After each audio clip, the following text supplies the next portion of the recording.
Hello, everyone. I'm Chris Vainella, and welcome to the Movie Year That Was, a movie year review show where I talk about all of the notable movies that came out in the same calendar year. And in this episode, we're celebrating the 3-year anniversary of the Movie Year That Was. That's right, 3 years ago, I began this podcast, and to mark the occasion, I'm making this the first video episode of the Movie Year That Was. I can't believe that it's been 3 years. Feels like even longer than 3 years, actually. I know that some people say, I can't believe it's already been 3 years. I can't believe it's only been 3 years. Feels like I've been doing this podcast forever. But anyway, but we've got a lot to get to in this anniversary episode. First of all, let me talk about how this podcast got started. It started pretty much, I guess you could kind of guess the way that it started. I was listening to podcasts. I had been listening to podcasts in my car for years. And I realized that while I'm listening to all these like movie podcasts, that's really kind of what I gravitated towards. I found myself having things to say that would have been good if I had been on that podcast. And I realized that I had so many interesting things to say. I felt like I would have been a really good guest on this podcast or another, that I decided that, why shouldn't I be doing a podcast too? Because I've always wanted to put all of my movie knowledge to good use, and I thought that this was the best way to do it. And so 3 years ago, I started doing this podcast, and I just thought of, nobody was doing like a full movie year in review. I really like to try to evaluate how good a movie year is. It's very easy just to think of like all of the best movies from one year, but if you take all of the movies that came out in the same year, exactly how good is it? And so that's where the title of the Movie Year That Was came about, because I was always able to say the year right after the title. The Movie Year That Was 1986. You know what I mean? That was so easy. So whatever year I was doing always came right after the title. So that's why it was such an easy title to come up with. And I've always been really proud of how catchy the title is, because I've always gotten a lot of compliments on how catchy the title is. The Movie Year That Was has been a really good movie title. Also, I've noticed that if you go on Spotify, it is the only podcast that has that title. So it's not like you're worried about clicking on the wrong podcast. If you look for that exact title, it's the only one on Spotify that you will find. I don't think that any of the other podcast streamers have that title on it. So I might be the only podcast that has that title online. I might be. I think that as far as the beginning of this recording, nobody else has a podcast named The Movie Year That Was. I'm the only one. And so at least if you're looking for my podcast, you're not going to mix it up with a different podcast. Anyway, for this anniversary episode, I've decided to kind of take stock of where we are and not review the movies within each year, but review the years themselves and kind of try to rank them against each other.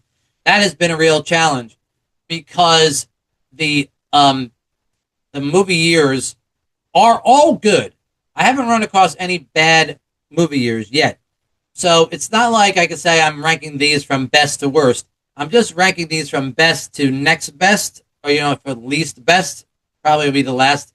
Even the worst movie year on this list is still like good. So I don't want to call it worst. I just want to say it's like the least best of the ones that we've covered on this show so far. We've actually reviewed 13 different movie years so far in this podcast. And so now that the number 13 doesn't have any significance, just that we're doing this now because I started this podcast in 2022 and now it's 2025. So we're just doing this like ranking now because it's the 3-year anniversary.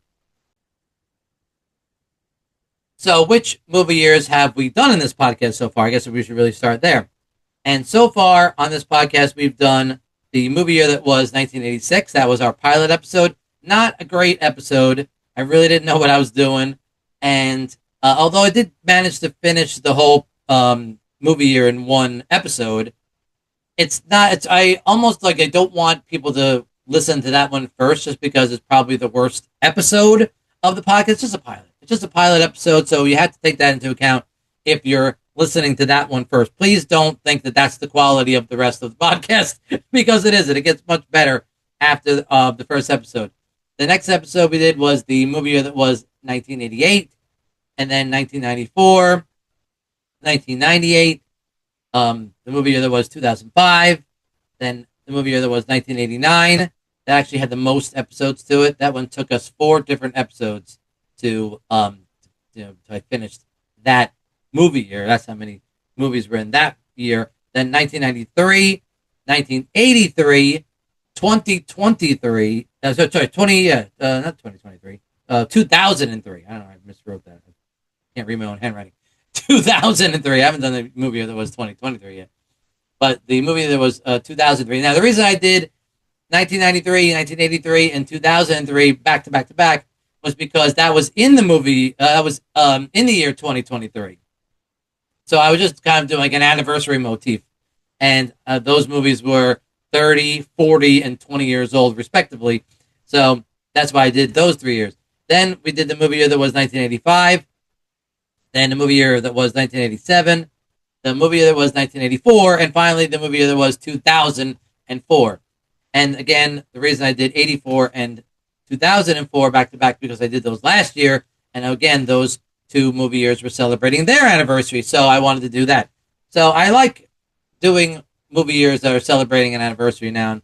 So going forward, now I've already done the movie year that was 1985, and I've done the movie year that was 2005 before I thought of this anniversary motif. So, but now this is the movie there was, now this is the, I keep saying the movie year. This is the year 2025. So now I want, before the end of this calendar year, I want to make sure I do the movie year was 1995. So to commemorate the 30-year anniversary of that movie year that was. Also on those, in between those episodes, I did a lot of other things. Like I did a lot of Oscar shows, where I would look back at 5 years ago's Oscars, if the Oscars had a chance to do over the awards 5 years later, like with the benefit of time having passed. And because there had been a lot of discussion amongst critics as to whether or not they should do that, the Academy. I also did an Oscar review show for the last 3 years too, right before the Oscars came out. Before the Oscar ceremony came out, I took a look at all the nominees and I tried to make my predictions of what I thought was going to happen. And I did fairly well. I wish I'd probably done really well. I didn't do perfect or anything, but I did really well at trying to predict what was going to happen at the Oscars over the last 3 years. And, of course, the other big thing that we did in this show was that I did a number of episodes about the original Star Wars trilogy. And the reason I did that was because when I was doing the movie that was 1983, I realized that Return of the Jedi was in that year, and I didn't want to monopolize that whole episode with talking about Return of the Jedi, and so I decided to just do kind of an abridged version of Return of the Jedi for 1983, and instead handled the entire Star Wars trilogy, just those 3 movies from those 3 years, and so I managed to do that, and that was like a whole bunch of different episodes. We did a trilogy of episodes about the trilogy, then we also did how it affected pop culture, and of course a movie reference guide, as far as any time that the original Star Wars trilogy had been referenced in other entertainment. And so those were probably the best episodes of the podcast, but we're not going to go over those because they have nothing to do with they have nothing to do with movie years that in this ranking. So for this anniversary episode, we're not going to talk about them, but they were a very big part of the podcast, and I'm actually really, really proud of the work that I did on those episodes. I think there was like 6 or 7 of them. All that's to say that this has been a wild ride. This has been the most fun that I've ever had in my entire life. It's been a real challenge to record and edit this podcast because I'm doing all this by myself. I don't have an editor or any producer or anything like that. So all the stuff that happens on this show, everything that gets done in this show, I have to do it all by myself. And it's been a daunting challenge, but it's been so rewarding. And like I said, I'm having more fun doing this than I've ever had in my life. I don't do this professionally. I have other jobs that I have to do, so it's very difficult for me to kind of carve out time in my day to do this. I really wish to one day do this professionally, but this has definitely been the most fun that I've ever had doing anything in my life, and I hope that I keep improving doing this so that maybe one day I can do this um, professionally. And I'm so proud and happy that I'm still doing this podcast 3 years later. Okay, so before I start ranking these movie years, let's go over some bookkeeping here. Let's do a little bit of my stats. Let's do a little bit of just to let you know how many of these movies that I have seen in all of these different movie years. And I'm going to split the screen here, and I'll show you a list of all of the movie years that we've talked about. I've already told you which ones they were. And then here's a list of each movie year and how many movies I've seen in that year. And then next to it, I have how many total movies came out in that year. That is not the easiest statistic to find, by the way. Wikipedia does have a list of every movie that's been made in every year, but they don't give you a running total. There's no like number. You have to go through. I had to go through and hand count them all to try to figure out how many movies came out in each year. Subsequently, while I was doing research for this anniversary episode, I finally, after 3 years, found another website that actually does give you a count of how many movies were in each calendar year. However, that's not the greatest reference point, and I'll explain that when I get into the box office numbers. But there is a discrepancy between those two sites, between Wikipedia and this other site. But as far as, I guess, the most official site should really be considered the Wikipedia site. And so, as you can see, going through and painstakingly counting all of these movies every year, I made a record here of how many movies I've seen, which I've always kept, by the way. I've always known how many movies I've seen in any calendar year, and then the number of movies, the total number of movies that came out in that year. So you can see that I have seen more movies that came out in 1994 than any of the other years we've talked about, followed by 98 and 93. And then again, next to it, you can see how many movies that came out in each year. And according to Wikipedia, the movie year that had the most movies in it, so far of the ones we've done on this show so far, is 1998 with 240. So let me go back. Let me next talk about my favorite movies from each year, because I do keep a top 10 list from every year.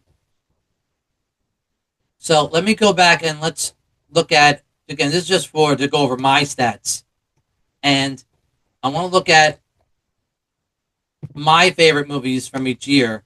But here are all of my top 10 lists from each year. Starting in 83, you can see here is my favorite movie: Return of the Jedi, Christmas Story, Christmas, National Lampoon's Vacation, Mr. Mom, Terms of Endearment, Risky Business, War Games, The Right Stuff, All the Right Moves, Twilight Zone the movie, The Dead Zone, Monty Python's The Meaning of Life, Eddie and the Cruisers, and Mickey's Christmas Carol. And you can see there's more than 10 movies on each list, because I don't believe in that. I don't believe that if there's a movie that belongs among your best ones, just because it's the 11th movie doesn't mean it shouldn't be on the list. So if I thought that it should be counted among my favorite movies from that year, I put it on my list. So as you can see, just going back to 1984, the next year, you can see I have 24 movies on that list: The Natural, Ghostbusters, Amadeus, Karate Kid, Indiana Jones and the Temple of Doom, and so on. And yeah, that one goes down to 24. So as you can see, I liked a lot more movies that came out in 1984 than in 1983. Moving on to 1985, there's only 14 movies. Now, some of these movies are my favorites: Back to the Future and Clue and Pee-wee's Big Adventure and Real Genius, Weird Science and Goonies. But there are not as many of them. So as you can see, there's just as many in 1983 as there is in 1985. In 1986, a great year, actually a underrated year for movies. I guess underrated by nobody except for me, I guess. As you can see here, my favorite movies from that year: Ferris Bueller and Hoosiers and Brighton Beach Memoirs and Color of Money and Top Gun. So it's important for me to say, I know that you should be able to read these, so I don't have to list these out loud. But it's important to me that I list them out loud, because just hearing them all in succession really does kind of give me a sense of how good the movie year is in real time. Because, like I said, I still haven't made up my mind as to where I'm going to rank all of these movie years. So, again, just looking at 84 as opposed to 86, do I like the collective top 10 and all these, my best of list from 84, The Natural and Ghostbusters and Amadeus and Karate Kid and all those movies? Do I like that better than the 86 list of Ferris Bueller's and Hoosiers and Brighton Beach Memoirs and Color of Money and Top Gun? No, I don't think so. I think I like 86 better. And Aliens and Three Amigos and Gung Ho and Stand By Me. So I would, so you see what I'm saying? So just saying those two movie lists out loud helps me realize that I like 86 a little bit more than I like 84, even though there are even more movies on the 84 list than 86. Moving on to 87. Now, 87 is a really fun year, probably the funnest year. Well, the funnest year, the most fun year, the movie that year that has the most fun movies in it, and at least from a rewatchable standpoint, 1987. I've already kind of decided that one is the most rewatchable movie year because there's so many movies on this list that I've seen so many times. I probably have seen more of probably of the movies that I have seen from 1987. I probably have seen them the most times. All right, I hope that makes sense. As you can see, there's my best of list: Plane, Trains, and Automobiles, and Raising Arizona, and Spaceballs, and Broadcast News, and Princess Bride, and Empire of the Sun, and Good Morning Vietnam, and Full Metal Jacket, and Untouchables, and Secret of My Success. A lot of really very popular films that many people have seen many, many times are on this list. Again, only 21 movies on this list, but if you take into account how often I've seen these movies, 87 has got to be pretty high on at least my personal list. 88, of course, has Rain Man and Naked Gun and Die Hard and Biloxi Blues and Bull Durham and Big and Coming to America and Beetlejuice. And you're starting to get a sense of how difficult it is to try to rank these movie years against each other, because each time I get to a different year, I'm rattling off a bunch of movies that I really, really like. Some of them I really love.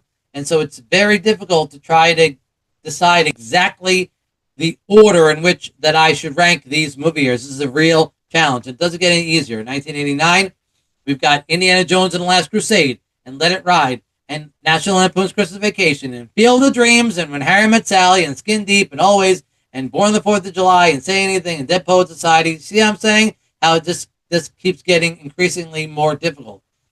1993 has been the biggest surprise in this whole anniversary episode exercise, in that I didn't realize, well, I guess I've always realized how many good movies are in 93, but exactly how many of the great movies are from 93. Schindler's List and Groundhog's Day and In the Band Played On and Philadelphia and Jurassic Park and Sleepless in Seattle and The Sandlot, The Fugitive, Malice, The Firm, Searching for Bobby Fischer, Dave, Grumpy Old Men. I mean, one after the other of really great films that all came out in 1993, which makes it a very strong contender for the champion of this anniversary episode of the podcast. 1994, I've always assumed has some of my favorite movies in it. It does have some of my favorite movies in it, but it only has my best of list only goes up to 16, which is significantly shorter than other movies that were around this time period. 83 and 84, 83 anyway, you can kind of forgive it being a short list, and even maybe 85, because there weren't as many movies that came out. But a lot of movies came out in 1994, and yet my favorite list is only 16 movies long. So it really is kind of a knock against 1994. But as you can see, it's really not the quantity of movies from 1994. It's the quality of how high on my list a lot of these movies are. Forrest Gump and Pulp Fiction and Shawshank Redemption and The Paper and Four Weddings and a Funeral and Quiz Show and Dumb and Dumber and Clerks and Ed Wood and Natural Born Killers. I mean, Ace Ventura and Hudsucker Proxy and Bull Over Broadway. I mean, these are all some of my favorite movies. So even though the list is not as long, that one is quality over quantity. 1998, it probably has my favorite top 10 list. I think that my best top 10 list of all of the top 10 lists that I've done so far in this podcast, I think the best one is from 1998. With Saving Private Ryan, Big Lebowski, American History X, Rushmore, The Truman Show, Rounders, Primary Colors, Out of Sight, He Got Game, and There's Something About Mary. I mean, the rest of this list is also very good. I love Pleasantville and Hurly Burly and Civil Action. I love all those movies. The rest of the movies that are on this list I really like. And so it's 23 movies. That's almost as long as any other movie year on this list. But if you just cut it off at 10, I would say that those 10 are probably my favorite of all of the different years that we've done in this show so far. The 2000s, I do them for variety, but I don't like anything after 2000 as much as I like everything before 2000. But, however, well, I shouldn't say that. I take that back. But in 2003, we have Finding Nemo and Lord of the Rings, Return of the King, and Old School, and Seabiscuit, and Kill Bill Volume 1, Love Actually, American Splendor, School of Rock, Master and Commander, The Dark Side, the Far Side of the World, and The Cooler. Actually, School of Rock is in the wrong position. I realized, I don't know why I never changed it, but in doing the episode, I realized that I liked School of Rock a lot more than I realized, and I moved it all the way up to 4th, so it doesn't actually belong in 8th. Not that you care, but now looking at it, I realize I've made a clerical error here, and I gotta fix it. So, hopefully on the screen, you'll see the fixed list. I may have said 8th when I said School of Rock, but hopefully when you see it on the split screen, you see that School of Rock is actually 4th behind Old School. It doesn't matter. I know it doesn't matter to you, but it matters to me. See, I'm a movie nerd. And these sort of things, where I rank things, that matters to me. Okay? Anyway, that's 2003. Okay, in 2004, like I said before, that none of the 2000 years were as good as any of the years before the 2000s, but in this case, I make an exception because 2004 is actually an exceptional year for movies. And we have Kill Bill Volume 2, and Garden State, and Sideways, and Life Aquatic with Steve Zissou, and Shaun of the Dead, and Ray, and The Incredibles, the Anchorman, the Legend of Ron Burgundy, The Aviator, Collateral, The Eternal Sunshine of the Spotless Mind, Lemony Snicket's A Series of Unfortunate Events, Napoleon Dynamite, $1 Million Baby. All right, these are all really good films. And so the movie year that was 2004 is actually as good as the other movie years before 2000s.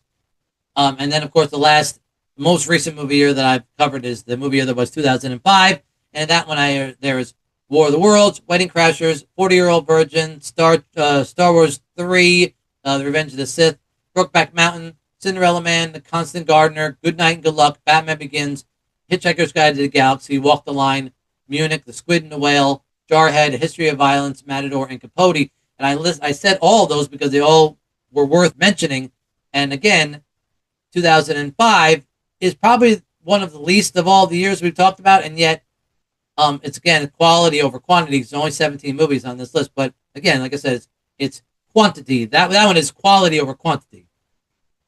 And so I'm glad I said a lot of those out loud. I know you're hopefully getting the benefit of being able to read these instead of having to hear me say them all, but just hearing me say them out loud for my own benefit kind of helps me try to put these movie years in order. And again, I'm just reminded of how daunting a task it is to try to put these movie years in the exact right order. Okay, so the next thing that I want to go over as far as my lists are concerned is where all these movies rank on my top 200 lists. As you can see, I showed you my favorites from each year, but then, of course, I have a master list of my top 200 movies of all time. And so it might make one movie might make my favorites from an individual year, but it has to be one of my very favorites to make it on my top 200 list of all time. And so what I did was I went back over my top 200 list and I looked at how many movies from each year are on that top 200 list. And I'll put that up here so you can see that of the movie years that I've talked about in the show so far, 1989 has the most movies on my top 200 list, has 10 different films on my top 200 movies of all time. Followed by 86 has 9, 1993 has 8, 1988 has 8, 1984 has 8, and so on down. 1998 has 7, and so on down. And then next to that, as you can see, is the average position on that top 10 list. All right, so there were 10 movies from 1989 that were on my top 200 list. The number on my top 200 list averages out to 64. That's really good because just look at 1993. I have 8 movies, but the average number of position on my top 200 list is 111. So a lot of the 1993 movies don't actually fall in the top 100. They fall in the top 200, but not in the top 100. Okay, so the closer the number is to 1, the better. Right? The lower the number, the better. The higher the number, then I guess the not as good. I don't like using the word worse, or the worse it is. But as you can see, even though I liked um, 8 movies in 1993, their average is higher than other years. So my favorite movie year, I guess what I'm saying by looking at this, you would surmise from this list, is 1989, because not only does it have the most movies on the list, it also is one of the lowest averages too, which is good. It's a lower average here is the better number. The lowest average is 1983, but there's only 4 movies on that of those movies. So 4 of my very favorite movies come from 1983, but their average position on my top 10 list is 4th. Sorry, no, I said 4th. 56th. There are 4 movies, not 50. So, right, their average position is 56th. Of course, you have to take into account that Return of the Jedi is one of those movies, so, it's difficult to do that. Of course, that 2005 only has 1 movie on the list, and that's War of the Worlds, and that's 70th. So, take all these numbers into account. 1987 is actually really good, because even though there's 6 movies on the list, it still has an average of 70. It's one of the lowest numbers of all these movies that we're talking about. And 1994 has 8, and yet the average is still under 80. So that's really good. Both numbers has one of the most number of movies that I have on the top 10 list, and its average is under 100, which means most of the movies that we're talking about of those 8 are ranked within my top 100, which is even better, right? So it's not only that you want to be on my top 200, it's how many are on my top 100. So again, this list helps you figure out that, or at least helps me figure out that. And so I'm not saying that this list, the one that I'm showing right now, or how many movies are in my top 200, is the same as my favorite movies of all time list, but it definitely helps me try to put these movie years in order. Okay, so another piece of bookkeeping that I wanted to go over was how all these movie years did at the box office, as far as what were the top 10 movies at the box office each year. And maybe I could try to decide which top 10 list at the box office I think was the best, right? You know what I mean? The top 10 at the box office each year, which top 10 do I think was the best one? In 83 is Return of the Jedi, Terms of Endearment, Flashdance, Trading Places, War Games, Octopussy, Sudden Impact, Staying Alive, Mr. Mom, and Risky Business. 84, it's Ghostbusters, Beverly Hills Cop, Indiana Jones, The Temple of Doom, Gremlins, Karate Kid, Police Academy, Footloose, Romancing the Stone, Star Trek 3, and Splash. 85 is Back to the Future, Rambo, First Blood Part 2, Rocky 4, The Color Purple, Out of Africa, Cocoon, Jewel of the Nile, Witness, Goonies, and Spies Like Us. 86 is Top Gun, Crocodile Dundee, Platoon, Karate Kid Part 2, Star Trek 4, The Voyage Home, Back to School, Aliens, The Golden Child, Ruthless People, and Ferris Bueller's Day Off. 87, it was Three Men and a Baby, Fatal Attraction, Beverly Hills Cop 2, Good Morning Vietnam, Moonstruck, The Untouchables, Secret of My Success, Stakeout, Lethal Weapon, and Witches of Eastwick. In 88, it's Rain Man, Who Framed Roger Rabbit, Coming to America, Big, Twins, Crocodile Dundee 2, Die Hard, Naked Gun, When the Files of Police God, Cocktail, and Beetlejuice. In 89, it's Batman, Indiana Jones, The Last Crusade, Lethal Weapon 2, Look Who's Talking, Honey, I Shrunk the Kids, Back to the Future 2, Ghostbusters 2, Driving Miss Daisy, Parenthood, and Dead Poets Society. 93 was Jurassic Park, Mrs. Doubtfire, The Fugitive, The Firm, Sleepless in Seattle, Indecent Proposal, In Line of Fire, The Pelican Brief, Schindler's List, and Cliffhanger. 94 was Forrest Gump, Lion King, True Lies, The Santa Claus, The Flintstones, The Dumb and Dumber, Clear and Present Danger, Speed, The Mask, and Pulp Fiction. In 89, it was Saving Private Ryan, Armageddon, There's Something About Mary, A Bug's Life, The Water Boy, Dr. Dolittle, Rush Hour, Deep Impact, Godzilla, and Patch Adams. In 2003, it was The Lord of the Rings, Return of the King, Finding Nemo, Pirates of the Caribbean, Curse of the Black Pearl. Matrix Reloaded, Bruce Almighty, X2, X-Men United, Elf, Terminator 3, Rise of the Machines, and Cheaper by the Dozen. Actually, that's a mistake. The last two movies on the top 10 box office of 2003 were The Matrix Revolutions and Bad Boys 2. For some reason, I only had 9 movies on my list, and Cheaper by the Dozen is not on the actual top 10 list of 2003. 2004, there was Shrek 2, Spider-Man 2, Passion of the Christ, Meet the Fockers, The Incredibles, Harry Potter and the Prisoner of Azkaban, The Day After Tomorrow, The Bourne Supremacy, National Treasure, and The Polar Express. And in 2005, the top was Star Wars Episode 3, The Revenge of the Sith, The Chronicles of Narnia, Harry Potter and the Goblet of Fire, War of the Worlds, King Kong, Wedding Crashers, Charlie and the Chocolate Factory, Batman Begins, Madagascar, and Mr. and Mrs. Smith. So now, having said all those out loud, which one do you think was the best? I don't know. I'm leaning towards 93. Jurassic Park and all those other movies are in the same, any list that has Jurassic Park, The Fugitive, and Schindler's List all in the same, and The Sleepless Seattle and Mrs. Doubtfire. That's a really, really great year of movies as far as its top 10 highest grossing films of that year. 88 is great with Rain Man, Who Framed Roger Rabbit, Coming to America, Big Twins. That's really close. That's one of the better ones. 89 is great with Batman and Indiana Jones and the Last Crusade, and Lethal Weapon 2. Although Look Who's Talking kind of drops it down a lot, and so does Honey, I Shrunk the Kids. Driving Miss Daisy's not great, so it's tough. It has a couple of 3 bad ones, but 7 good ones. So 89 is right there. Again, 93. What knocks down 93? Cliffhanger? Yeah, Cliffhanger is really the only thing that knocks down 93. And then 94, The Mask is not great. And so that's really only one that really knocks that one down. All the rest of these in the Flintstones, so it's 2. With Santa Claus, it's 3. So there's 7 on 94. So, yeah, 93 has more good movies on it than 94's does. And 2005 is not too bad. Chronicles of Narnia, I guess, knocks out 2005. So it is between 93 and 89 are the 2 best top 10 lists at the box office that year. So one thing that doesn't really have anything to do with what was the best movie year, but is something that I've been trying to keep track of, is the number of sequels that come out each year. And so I put up this list of all the sequels. Sometimes I remember to count them, and sometimes I don't remember to count them. But for this episode, I decided to go back and look at them all and count them. And so I've made a list of how many sequels came out in each year and ranked them as far as which year had the most sequels and so on and so forth. And as you can see, the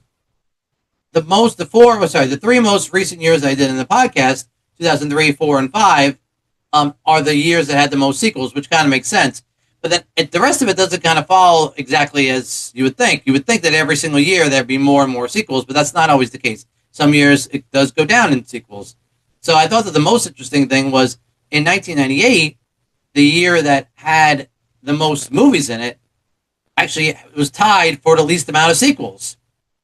So even though there was as many movies as there was in 1998, there was only 8 sequels, which I thought was interesting. I mean, like I said, it doesn't have anything to do with how good or bad that movie year was, but I guess you could say that there was more original. Obviously, if there's fewer sequels, there's more like originals. If it's a sequel, it's not as original as it was if it wasn't a sequel. So maybe there was even more original content in 1998, not just that there were more movies in 1998. So one thing that I thought was going to have some bearing on what I thought was the biggest movie year, maybe not best movie year, but biggest movie year anyway, was the total box office sales. And this, I did find a resource site, whatever, a reference site that had all of these numbers. And again, this was something that I never kept track of in any of my episodes, but for this anniversary episode, I was able to find all of these numbers.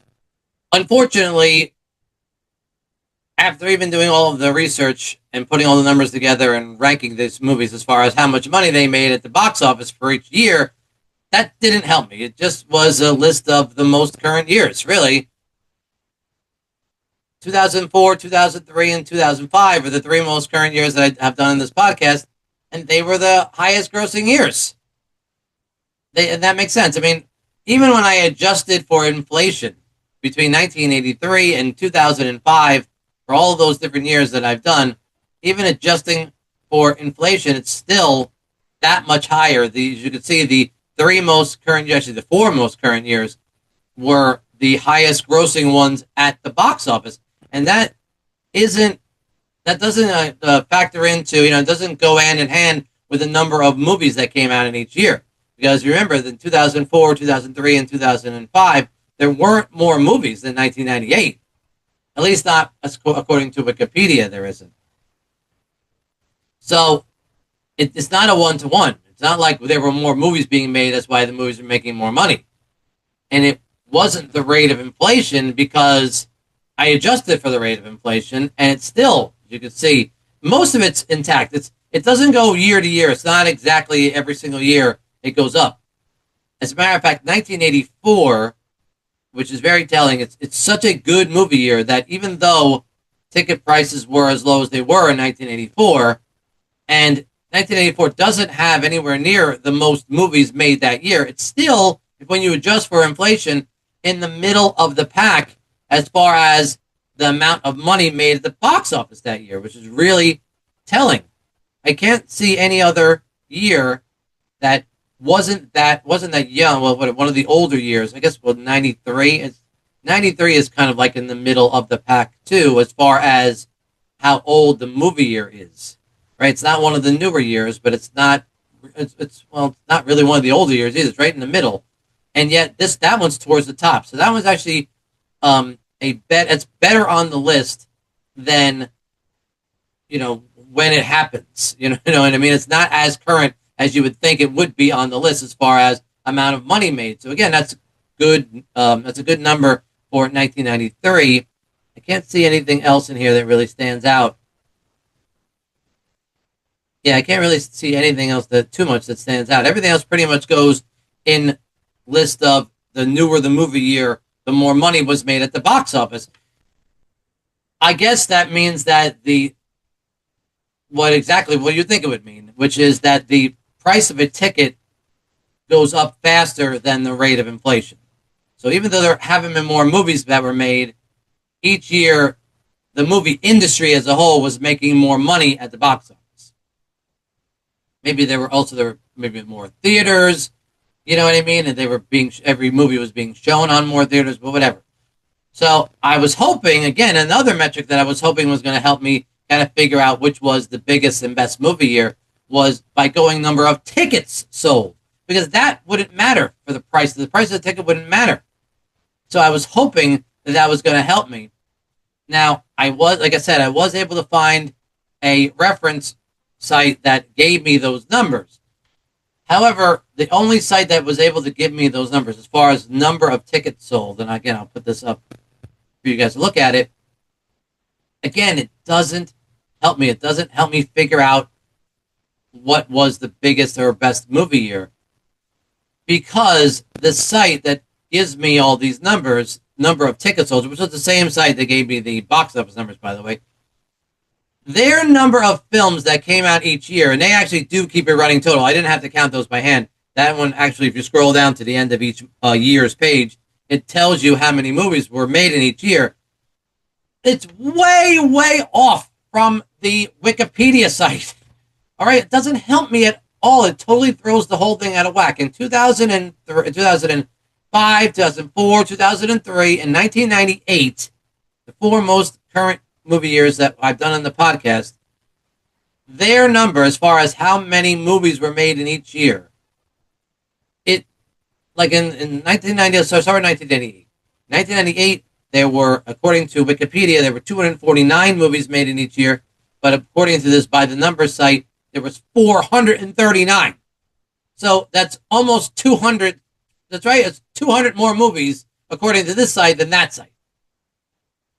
Now, so what I had to do was I had to go back through it and one by one try to weed out which movies don't belong on the 1998 page.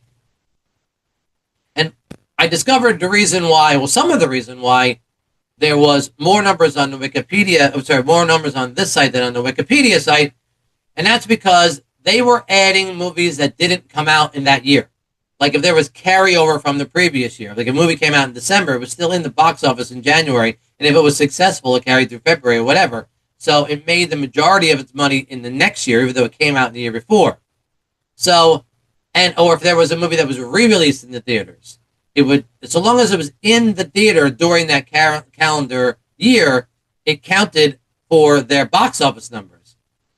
So it didn't help me. Like I said, it was adding so many more movies that Wikipedia either wasn't counting as movies at all, or that didn't come out in that calendar year. So it made it difficult for me to really say, well, 2003, as you can see, had the highest number of tickets sold in that year, but they're saying that 618 movies came out in a year, and I'm only saying that 211 came out.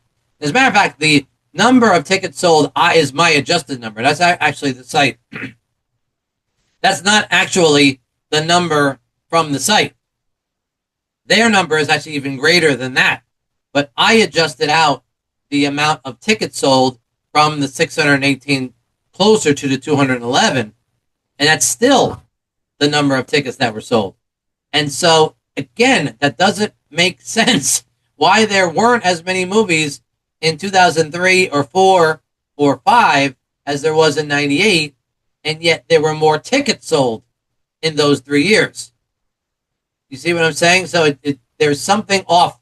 Unfortunately, the site doesn't answer my question as far as what even was the biggest movie year. But if I take the site at its word, because it's the only site I can find that has this information, the most tickets that were sold in one movie year was in 2003, followed by 2004 and 2005.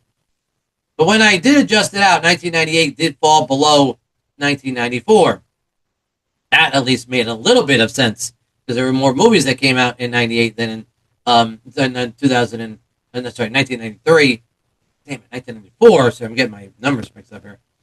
There were more movies, according to Wikipedia, that came out in 94 than 98. So it doesn't answer the question as much as I was hoping that it would, right? I was really hoping that, again, 1984, though, again, is in the middle of the pack, and 1993 is pretty high up there, despite the fact that it's one of the middle of the years. But there is nothing else that stands out. There's no like newer movie year that doesn't have as many tickets sold, or any older year that has more tickets sold. Again, except for 84, which is right in the middle of the pack, in spite of its older year. Right? 85 too, actually. I guess there were a lot of people who went to the movies in spite of the fact that it's one of the oldest years that I've covered on this podcast. But at least, look, take this information for what it's worth. Okay, I looked it up. I looked up all the information. I found out the year and how many tickets were sold in each year, and these are the results. All right. Unfortunately, it doesn't come as close to answering the question as I was hoping it was going to. But now you know that, at least as far as financially speaking, these were the best years at the movie. The movie industry at least did better financially in the more current years. I guess that makes sense. But again, even when you adjust for inflation, they still are the most successful financial years of the box. Another thing I like to do on this podcast is I like to give out the actor and actress of the year. Now, this has nothing to do with who won the Oscar in those years. The way to win this award on my podcast is you have to be in more than one significantly good performance in the same year. And so let's go through those who I've given out, who's won this award so far as actor and actress of the year has been concerned. Let's do this chronologically speaking. Now, I actually didn't do this for the first episode of the podcast, so I went back and did that one. But again, I'm not going to do this in the order I did them on the podcast. Let's just take them chronologically. And in 1983, was the earliest year of this podcast, I gave the actor of the year to Tom Cruise. And again, I'll have I'll have all the actors, the movies they were in that year, right next to their names, so you can decide whether or not I made the right decision, or if it's between two actors or actresses, you can decide for yourself who you think should have won Actor or Actress of the Year. But here's Tom Cruise's 1983, and then the Actress of the Year was the decision I still got to make a decision between Jessica Lange and Ali Sheedy, and hopefully you guys can weigh in on who you think was the Actress of the Year in 1983. In 1984, I gave Actor of the Year was between John Malkovich and Tom Hanks, and Actress of the Year was Glenn Close. In 1985, the Actor of the Year, now originally on the podcast, I gave the Actor of the Year to Michael J. Fox, but after listening to the episode again and thinking about it some more, I also, it's also between Michael J. Fox, Chevy Chase, and Sylvester Stallone. And Actress of the Year is between Kathleen Turner and Linda Florentino. In 1986, I gave Actor of the Year to my main man Tom Cruise, and Actress of the Year to Kathleen Turner. In 1987, the Actor of the Year is between Michael Douglas and Nicolas Cage, and Actress of the Year is between Cher and Holly Hunter. In 1988, the Actor of the Year I gave to Alec Baldwin, and Actress of the Year I gave to Sigourney Weaver. In 1989, the Actor of the Year went to Morgan Freeman, and the Actress of the Year was the hardest one for me to decide. I couldn't decide which one. So it was between Carrie Fisher, Annie Potts, and Ione Skye. In 1993, the Actor of the Year was Tom Hanks, and Actress of the Year was Holly Hunter. Subsequently, they both went on to win their Oscars that year. But that's not the reason I gave them this award. It's because they were also both in another great performance in that year. In 1994, I gave the Actor of the Year to Jim Carrey. And although I didn't do it during the episode, I retroactively went back and gave Actress of the Year to Winona Ryder. In 1998, the Actor of the Year went to John Travolta, and Actress of the Year went to Gwyneth Paltrow. In 2003, I gave the Actor of the Year to Will Ferrell, and I gave Actress of the Year to Scarlett Johansson. In 2004, I originally gave the award to Jamie Foxx, but now I want to split it between him and Jamie Foxx and Jim Carrey. And the Actress of the Year, I think, should be between Kirsten Dunst and Cate Blanchett. And in 2005, the Actor of the Year I gave to Heath Ledger, and Actress of the Year I gave to Rachel McAdams. I also gave out Worst Actor of the Year in 2003 to Ben Affleck and Ashton Kutcher, who were both in 3 bad movies apiece. I also like to keep track of who is the busiest actor of the year. And looking over all the movie years that I've done so far and adding up all the movies that those actors were in those years, it turns out that Samuel L. Jackson was in 30 different movies of the years that I've covered so far on the podcast, followed by William H. Macy. Followed by Philip Baker Hall was in 27. And then Nicolas Cage was in 25. William H. Macy was in 25. Ben Stiller was in 23. And Susan Sarandon, the only woman to make this list, was in 22 different movies. As far as the actor and actress of the year, what do I think is the best actor and actress so far of the podcast? If I take all the years I've talked about, which actor and actress do I think had the best years of the ones I already talked about? Well, I like to give the actor of the year to actor of the podcast, not just of the year, but actor of the podcast, to Morgan Freeman's 1989. And I like to give actress of the podcast so far to Gwyneth Paltrow's 1998. The director of the podcast so far has been Steven Spielberg. There are certain people I call my main man, like my main man this, my main man that. Of course, my main man Tom Cruise has come up on the podcast many times. You heard I gave him Actor of the Year more than once, and he's my favorite actor of all time, so he comes up all the time. He's come up a lot in this anniversary episode. But my main man, Steven Spielberg, gets director of the podcast. He also got the director of the year in 1993, and I think that his 1993 was directing Schindler's List and Jurassic Park definitely makes him the director of the podcast. And of course, I think he's the greatest director of all time. And of course, that would mean that subsequently, John Williams gets composer of the podcast, not only because of his 1993, also because he did the music for Jurassic Park and Schindler's List, but of all the composers on this list, I have celebrated him more than any other composer of the years that we've talked about in this show so far.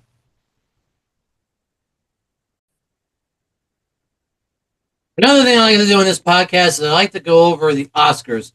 And the first category that I usually go over about the Oscars is if the Oscars were 10.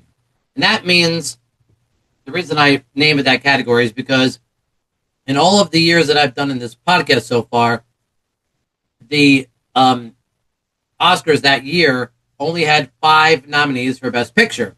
But in 2009, they changed the rule to include more than just 5 movies for Best Picture. And after some going back and forth, now currently the rule is that there are 10 Best Picture nominees. So the exercise every year in this podcast is if the Oscars were 10, if in the year that we're talking about there were 10 nominees for Best Picture instead of just 5, what would have been the 5 other nominees? And again, I didn't do this the first episode, so I had to go back and figure that out for the 86th episode, but I did that for every other year, and these are the movies that I picked for the other 5 nominees if the Oscars were 10. Again, I'll do these chronologically, not the order I did them on the show.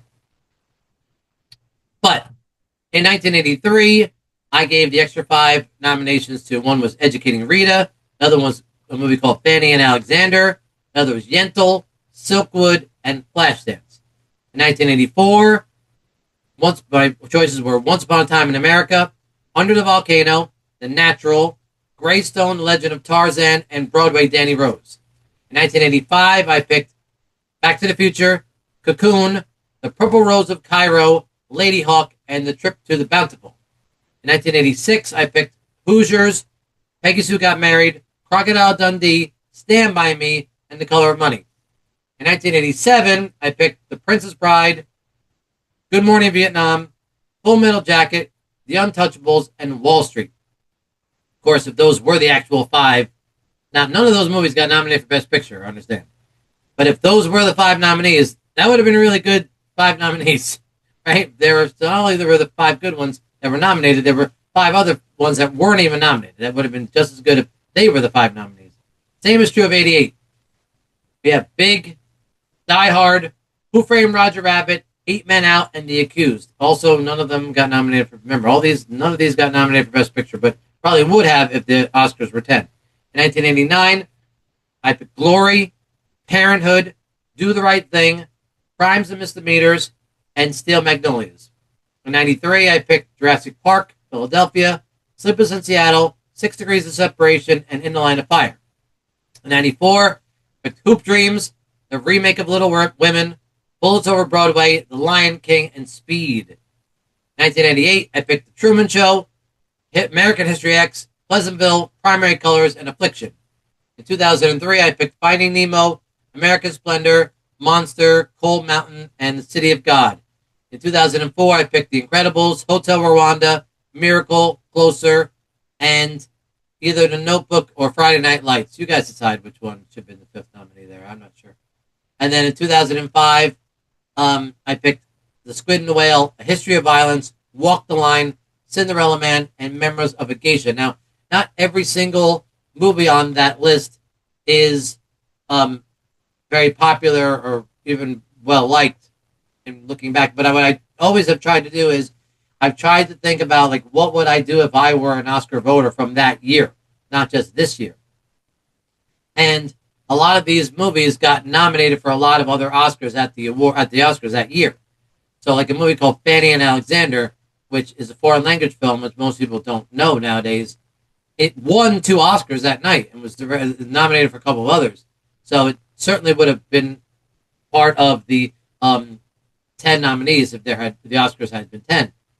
Same is true with Educating Rita. Same is true of a movie called Under the Volcano. The Trip to the Bountiful is another one. And there are a couple other ones in here I can't find. Oh, Hoop Dreams was thought to be a snub at the time. Plus, Siskel and Ebert thought that that was their favorite movie. Both thought that was their favorite movie of 1994. So that certainly would have been nominated for Best Picture if there had been 10. City of God got nominated for Best Director. So certainly if there were 10 nominees, I think it would have been nominated for Best Picture. And Memoirs of a Geisha, which I don't think really has a great reputation, but did get nominated for like 2 or 3 Oscars that night. So I think if it were 10, it would have gone. It would have made it into the list. Now, that's 65 movies, right? 5 each year for 13 years. So of those 65, which are the 10? If I had to pick only 10 to make a list of 10, like a 10 nominees, which one would I think would have made the list? I think The Natural, Back to the Future, Untouchables, Glory, Do the Right Thing, Jurassic Park, Philadelphia, Hoop Dreams, and Truman Show. I think that those were held in the highest esteem as far as the Academy was concerned. So that's why I picked those 10. Now, as far as what actually did get nominated for Best Picture in all the movie years that we're talking about, in 1983, Best Picture went to Terms of Endearment. Also nominated was The Right Stuff, The Big Chill, The Dresser, and Tender Mercies. In 1984, Best Picture went to Amadeus, and the other nominees were A Passage to India, The Killing Fields, Places in the Heart, and A Soldier Story. In 1985, Best Picture went to Out of Africa, but also nominated was Prizzi's Honor, The Color Purple, Witness, and Kiss of the Spider-Woman. In 1986, winner of Best Picture went to Platoon, but also nominated was Hannah and Her Sisters, Children of Lesser God, A Room with a View, and The Mission. In 1987, Best Picture went to The Last Emperor, Broadcast News, Fatal Attraction, Hope and Glory, and Moonstruck. In 1988, Best Picture went to Rain Man, but also nominated was Working Girl, The Accidental Tourist, Mississippi Burning, and Dangerous Liaisons. In 1989, Best Picture went to Driving Miss Daisy, but also nominated was Born on the 4th of July, My Left Foot, Dead Poet Society, and Field of Dreams. In 1993, Best Picture went to Schindler's List, but also nominated was The Fugitive, The Piano, In the Name of the Father, and The Remains of the Day. In 1994, Best Picture went to Forrest Gump, but also nominated was Pulp Fiction, The Shawshank Redemption, 4 Weddings and a Funeral, and Quiz Show. In 1998, Best Picture went to Shakespeare in Love, but also nominated was Saving Private Ryan, Elizabeth, Life is Beautiful, and The Thin Red Line. In 2003, Best Picture went to Lord of the Rings, Return of the King, but also nominated was Lost in Translation, Mystic River, Seabiscuit, and Master Commander, The Far Side of the World. In 2004, Best Picture went to $1 Million Baby, but also nominated was The Aviator, Ray, Sideways, and Finding Neverland. And in 2005, Best Picture went to Crash, but also nominated that year was Brokeback Mountain, Capote, Munich, and Good Night and Good Luck. Now, of those, those are 65 nominees. Of those 65 nominees, what do I think would have been the 10 if they could only nominate 10 out of those 65? So this is, regardless of whether or not it won Best Picture or not, I put it on this list. I thought it was the 10 that, if they were making a new nomination list out of those 65, and they only picked 10, what would be the 10 picked?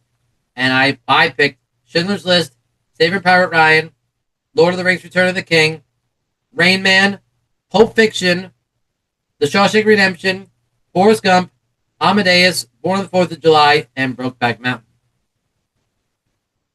The other thing I do in this show is I go through the rest of the Oscars, and I kind of go through who has won and who else got nominated, whatever, and I try to determine if I disagreed with anything that happened at the Oscars that year. And so this is like a list of the things that I think the Oscars have gotten wrong the most of so far in the history of this podcast. And let's start chronologically. Again, we're not going to do this in the order I did them on the show. I'll just start chronologically. 1983, Terms of Endearment won Best Picture. Now, I love Terms of Endearment, and I think that's still my choice for Best Picture, but I think that a lot of people out there think that maybe The Right Stuff should have won Best Picture, too. So, for this, some of these, other people think that it should be changed, or I think it should be changed. It's either one or the other. Other people think that The Right Stuff should have won Best Picture instead of Terms of Endearment. Terms of Endearment's nicer and friendlier, but I can understand why people thought The Right Stuff was the better of the two movies. It also, I think, won just as many Oscars that night as Terms of Endearment. Movie called in 1984, Tender Mercies won Best Original Screenplay. Now, this was one that I thought should have been changed, and I would have given it to Ghostbusters instead. Definitely should have been. Well, I don't even think Ghostbusters was even nominated for Best Original Screenplay. It definitely should have been nominated and should have won. Haying Nagar won Best Supporting Actor for The Killing Fields, and it should have gone to. I think it should have gone to Pat Morita for Karate Kid for Best Supporting Actor. 1985, Best Picture went to Out of Africa, and I know that critics probably think that either that probably Witness should have won Best Picture in '85, but for me, I think the best movie of 1985 and one of the best movies of all time, and certainly the movie that should stand in representation of 1985 is Back to the Future. Wasn't even, like I said, wasn't even nominated for Best Picture. It should have not only should have been nominated, but should have won. That's one for me personally. Witness did win Best Original Screenplay, and while it is a great screenplay, again, I think Back to the Future was an even a better screenplay. William Hurt won Best Actor for Kiss of the Spider Woman, and I would rather have gone to Tim Curry for Clue. I think one of the best, most underrated acting performances ever. But again, that's just my opinion. That's just one for me personally. Don Ameche won Best Supporting Actor for Cocoon, but I think it should have gone to Christopher Lloyd for playing Doc Brown in Back to the Future. In 1986, Marlee Matlin won Best Actress for Children of Us Are God, and I think it should have gone to Sigourney Weaver for Aliens. Platoon won Best Picture in 1986, and I think it probably should have either gone to Aliens or Hoosiers. That's for me personally. And I know I'm taking an Oscar away from Oliver Stone. It was his only Best Picture win, but I'll fix it in a minute. Hang on. Round Midnight also got nominated, won for Best Score in 1986. I think that should have gone to Hoosiers for Jerry Goldsmith for 1986. I think it was a much better score. 1987, Moonstruck won Best Original Screenplay. I cannot believe that Broadcast News did not win Best Original Screenplay for 1987. Sean Connery won for The Untouchables for Best Supporting Actor. I personally would have given it to Mandy Patinkin for The Princess Bride. I'm probably alone in my opinion on that one, but I think that was the best chance of giving Mandy Patinkin an Oscar. In 1988, we have Jodie Foster won for The Accused for Best Actress, and I want to take her Oscar away. Don't worry about it, Jodie Foster. She's going to win an Oscar later on for Silence of the Lambs, but Glenn Close, I think, should have gotten the Oscar that year for Dangerous Liaisons. Glenn Close has been nominated like 9 times. She's never won an Oscar ever in her career. I definitely think that should be remedied. In 1988, Kevin Kline won Best Supporting Actor for A Fish Called Wanda, which is a great, funny performance, and it was nominated for a number of awards, A Fish Called Wanda, and they wanted to give it something, so they gave it to Kevin Kline. But sitting out there is my main man, my favorite actor of all time, in his best performance. Tom Cruise definitely should have he didn't even get nominated, but he should have got nominated and should have won Best Supporting Actor for Rain Man. I mean, Dustin Hoffman won Best Lead Actor, so Tom Cruise could have won Best Supporting Actor for Rain Man. And of course, you may be thinking that I'm being biased because he's my favorite, and that's my favorite of his performances. Okay, fine. I'll take myself out of it and be objective and say, all right, you don't have to give it to Tom Cruise for Rain Man. Instead, give Best Supporting Actor to another person who wasn't even nominated, to Alan Rickman for Die Hard, right? Definitely should have been one of the great villain characters in the history of movies. Great acting performance. He's never won an Oscar. Definitely should have given it to Alan Rickman, God rest his soul. In 88, also Gina Davis won Best Supporting Actress for Accidental Tourist. And if you don't want to give Sigourney Weaver Best Actress for Aliens in 86, you can give it to her for Best Supporting Actress in 88 for Working Girl. She was also nominated for Gorillas in the Mist in 88, which is why I gave her Actress of the Year that year. Also in 1988, a movie called Bird won Best Sound, and I would have given that one to Die Hard also. Die Hard didn't win any awards at the Oscars that night, although it was nominated for like 4 Oscars. It didn't win any. Mostly lost to Who Framed Roger Rabbit, but in this case, Die Hard lost Best Sound to Bird, a movie that I barely remember. So I want Die Hard to have an Oscar, so let's give it Best Sound. In 1989, Driving Miss Daisy won Best Picture. And this is one of the biggest Oscar grievances that I have. That instead of Driving Miss Daisy winning Best Picture, definitely should have given it to Born on the 4th of July. Not only was it a better film, but now we can give back an Oscar to Oliver Stone. I took it away from him for Platoon. Let's give it back to him for Born on the 4th of July. It's very possible that was one of the big reasons why Oliver Stone did not win Best Director or, no, he did win Best Director, but why he didn't win Best Picture for Born on the 4th of July, because he had already won it for Platoon, and he didn't want to give him a second Oscar for a movie that was very similar because they were both about Vietnam. So they didn't want to give him a second Vietnam Best Picture win. So that was one, not only reason, but it was one of the reasons why Born on the 4th of July didn't win Best Picture. So let's take it away from Platoon and instead give it to Born on the 4th of July, which of the two movies I think is the better one. And certainly Born on the 4th of July is better than Driving Miss Daisy. Daniel Day-Lewis won Best Actor in '89 for My Left Foot. And again, if you don't want to give Tom Cruise Best Supporting Actor for Rain Man, let's instead give it to the Oscar he was actually favored to win that night, which was lead actor in Born on the 4th of July in 1989. Denzel Washington won Best Supporting Actor for Glory, and we could take that one away from him also. By the way, you could take Daniel Day-Lewis's Oscar away from My Left Foot because he's going to win 2 more later on in his career. And again, Denzel Washington, you could take his Oscar away for Glory because he's going to go on to win an Oscar for Training Day, so he's still going to win an Oscar. And let's instead give it to Jack Nicholson for Batman. He wasn't even nominated for Batman as the Joker. But again, that's why it's an Oscar grievance. So Dead Poets Society won Best Original Screenplay in 1989, although I love that movie and it's a great screenplay.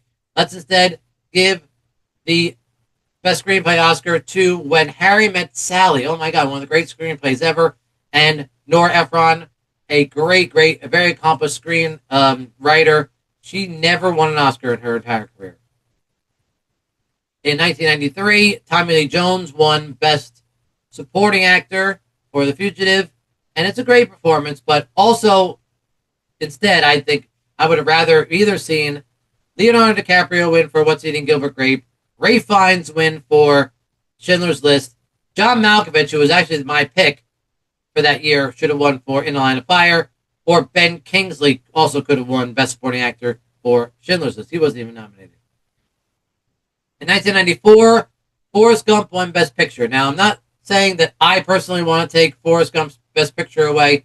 However, a lot of people feel that Pulp Fiction or The Shawshank Redemption should have won Best Picture instead of Forrest Gump. And I understand. I just wanted to note it's a very big grievance that people have with the Oscars that Pulp Fiction did not win Best Picture. I'm actually okay with taking Forrest Gump away from Best Picture in '94 because I think that Pulp Fiction is more representative of the year of movies. And if that's what you think should win Best Picture, the movie that most represents the year that it's in, I think that Pulp Fiction should be the one that more exemplifies 1994 than Forrest Gump, which is more like a movie for all time.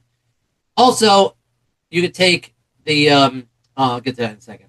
And then you could take Tom Hanks' Oscar away for winning for Forrest Gump because he just won the year previous for Philadelphia. Also, by the way, if you don't want to get, or if you want to keep Hanks's, what I mean is Hanks doesn't need to win 2 Oscars. Right, back to back. You can take one away. If you want to take Hanks's away from '93, you can give it to Liam Neeson for Schindler's List.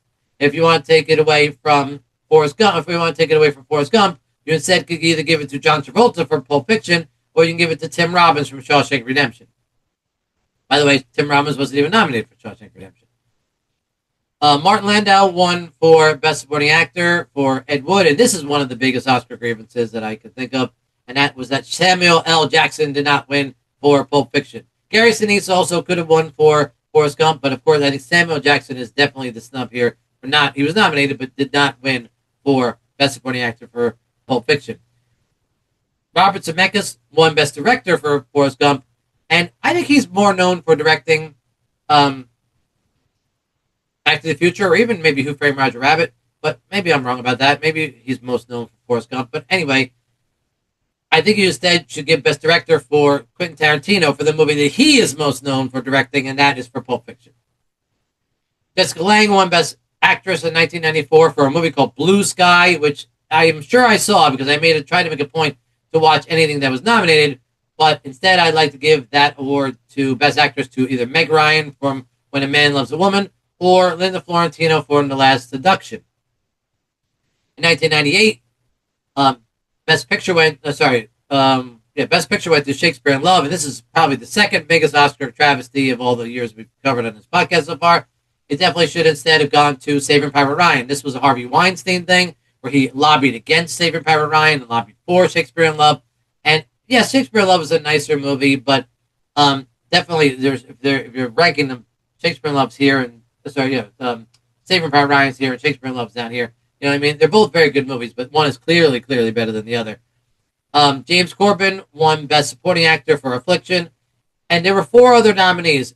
Any of the other 4 should have been nominated. Probably other people weren't even nominated. Probably should have won it instead of him. But I don't know. The Oscars liked giving the award to old men who like that. It was a lifetime achievement award kind of Oscar. But regardless, I think anybody else should have deserved that award. Shakespeare in Love won Best Original Screenplay in '94. I would have given that to The Truman Show. Gods and Monsters won Best Adapted Screenplay. Also a movie that I liked a lot, but I would have definitely given instead to Primary Colors, which I don't even know was nominated. I think it may have been nominated, but definitely did not win from 1998. 2003, Best Actor went to Sean Penn for Mystic River, and instead I would have given that to Bill Murray for Lost in Translation. He still has never won an Oscar in his career, and that was probably his best chance to win one. Renee Zellweger won Best Supporting Actress for Coal Mountain, and I think that instead we should have given it to Patricia Clarkson for Pieces of April. I think that was certainly the better of the two. Renee Zellweger is going to go on to win an Oscar again. Anyway, also Sean Penn goes on to win another Oscar also. So you don't worry about taking their Oscars away from them because they're going to go on to win Oscars again later on. Sean Penn's going to win for Milk, and Renee Zellweger is going to win for Judy, playing Judy Garland. And then in 2004, Million Dollar Baby won Best Picture, and instead I think I would have given it to The Aviator, which actually won more Oscars that night. Clint Eastwood won Best Director for Million Dollar Baby, and I would have instead given it to Alexander Payne, a wonderful director and who never won an Oscar. And I think his best directing performance was for Sideways. Jamie Foxx won Best Actor for Ray. Great performance, but I instead would have liked to have given it to Paul Giamatti, who's been a more accomplished, prestigious actor. I would have given it to him for his best performance in Sideways. In 2005, a movie called Finding Neverland won Best Score. I would have given that to Passion of the Christ, which I don't even think was nominated that year for that award. George Clooney won Best Supporting Actor for Syriana, and I instead would have given that to Jake Gyllenhaal for Brokeback Mountain. A movie called Crash won Best Original Screenplay. I would have given that Best Original Screenplay to The Squid and the Whale. But the biggest Oscar wrong that they've done on this podcast, and maybe in the history of the Oscars, was that they gave Crash Best Picture instead of giving it to Brokeback Mountain. And those were the biggest Oscar grievances that I've had so far in the show. Okay, so welcome to the anniversary episode of the movie year that was. Edward Schilling. Edward, how have you been? I'm good, man. I can't complain. Yourself? Great. You have no idea how long it has taken me to put this anniversary episode together. So much spreadsheeting, so much going over all the stuff that we have done, including all the other episodes, all the years that I've done in this. It feels like 13 years. That's how many different movie years I've covered on this show so far. And it feels like that's how long it's been since I've had an episode on this podcast, because it's taken me that long to go back over all these movie years to put together this anniversary episode. So yeah, well, that's a task. Yeah, it certainly was.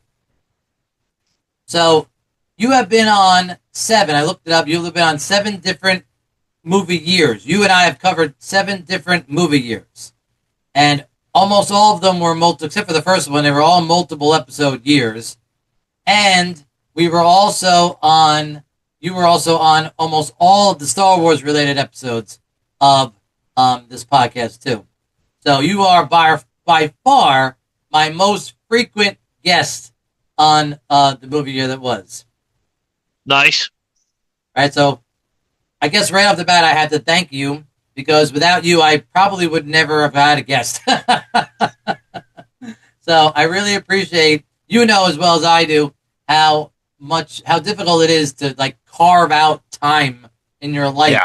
in order to do this podcast. Even though you don't do half the stuff that I do because I have to edit it and put all the clips together and everything. It's even worse for me. But even just being a guest on this podcast is time consuming, and because we both have regular jobs and lives and everything, it's very difficult. So I really appreciate you taking the time as often as you have to be a guest on my podcast. No, not a problem, man. Not a problem at all. I enjoy doing it. So that's what I want to ask you. I want to ask you, how has your experience been on being on the movie year that was? That has it been? Does it feel like? Can you imagine? Can you believe it's been 3 years ago that I started this podcast? Um, it. I don't know why. I guess it feels like it went by really quick though, because I don't really feel like it was 3 years. Yeah, 2022 was the first time I aired an episode of this podcast. You and I did the first one from 1986, a movie year that was 1986. And I looked it up, and I was like, oh my God, it's a 3-year episode coming out. But Well, it doesn't feel like it's been 3, that's for sure. so what have you liked? What have you liked about being on the podcast? If I have, that I have you on. Oh, well, it's always fun to talk about these things and go over things and, get kind of an idea, a different view than what I have necessarily on certain things. But also, there's also these moments where, the unintentional comedy of just the difference in our views and how it comes out. So some of that, I kind of really enjoy those moments. Yeah, no, me too. So that's what I was going to say. All those kind of surprises that have come out. Like when I've seen something I can't believe you haven't seen, or just you like something that I think is crap, or or vice versa. But I gotta say, I think that my favorite moments with you were doing the Star Wars episodes. Even though we're not going to cover them on, that's not really part of the anniversary episode, but it is part of the podcast. And they probably were the best episodes of the podcast. All the ones where you and I went over the original Star Wars trilogy. I think that was probably the most rewarding thing that we've done in this podcast so far. Yeah, well, they're both those movies are a very big part of our time coming up. So I think honestly, it's not surprising that it becomes such a beloved episode, really, because it's a chance to just go over everything and really point out some of the fun that that it's brought us over the years. Yeah, and I also think the other part why it was such a great episode was because there was a lot of equal contribution between the two of us. Usually, it feels a little bit more one-sided, as far as because you're at a disadvantage to me because I've watched a lot more movies than you have, or at least the ones that I'm covering on the episode, you haven't seen a lot of them. So yeah, in that case, in the when it came to the Star Wars episodes, there was a lot of we were on equal footing, and I think it really added something to the episode. All the episodes, we did like 5 of them, I think. So now that I got all the good stuff out of the way, like I said, I cannot tell you how much I appreciate you doing this podcast with me as often as you have. I have a couple of bones I need to pick with you, Edward, as far as you being a guest on my podcast. And this is all in good fun. And whenever I pick on you, it's always all in good fun. But I do there's also a fair amount of truth to it, usually. I mean, I'm not going to lie. I may be an idiot, but I'm fairly self-aware of my own shortcomings. But let me go over a couple of things that I wanted to take this opportunity on our anniversary episode to go over as far as little bones. They're little bones, but they do all need to be picked. Number one is, like I said, you've been on 7 different movie years and all those Star Wars episodes. However, how many of those episodes, of the ones you've been on, do you say that you have actually listened to? I want to say like 4, maybe 5.5. 4 or 5.5. Something along those lines. I know because I end up listening to it, and I end up listening to it piecemeal. So I probably have like 1 or 2 where I have not completed the episodes I've actually listened to. Yeah, because if because I have a thing where that keeps track for me how many listeners I get on the podcast, and maybe I get like 20 at best per episode. So I really need everybody to listen, especially the people who are on the episode. If I can't get my guest to listen to the episode, what chance do I have of getting any more than 20 people to listen to this podcast if I can't get the one who was on it with me to listen to it too? Well, it is. It's time frames. Sometimes like if I got a long drive at work or something, then I got like plenty of time to listen to it. And then there's days where it's like I'm hopping in and out of the van, and I'm like catching bits and pieces of it, and I'm shutting it off and then not starting again. Anyway, okay, that was my number one pick. Number two, fair, is that there have been a lot of.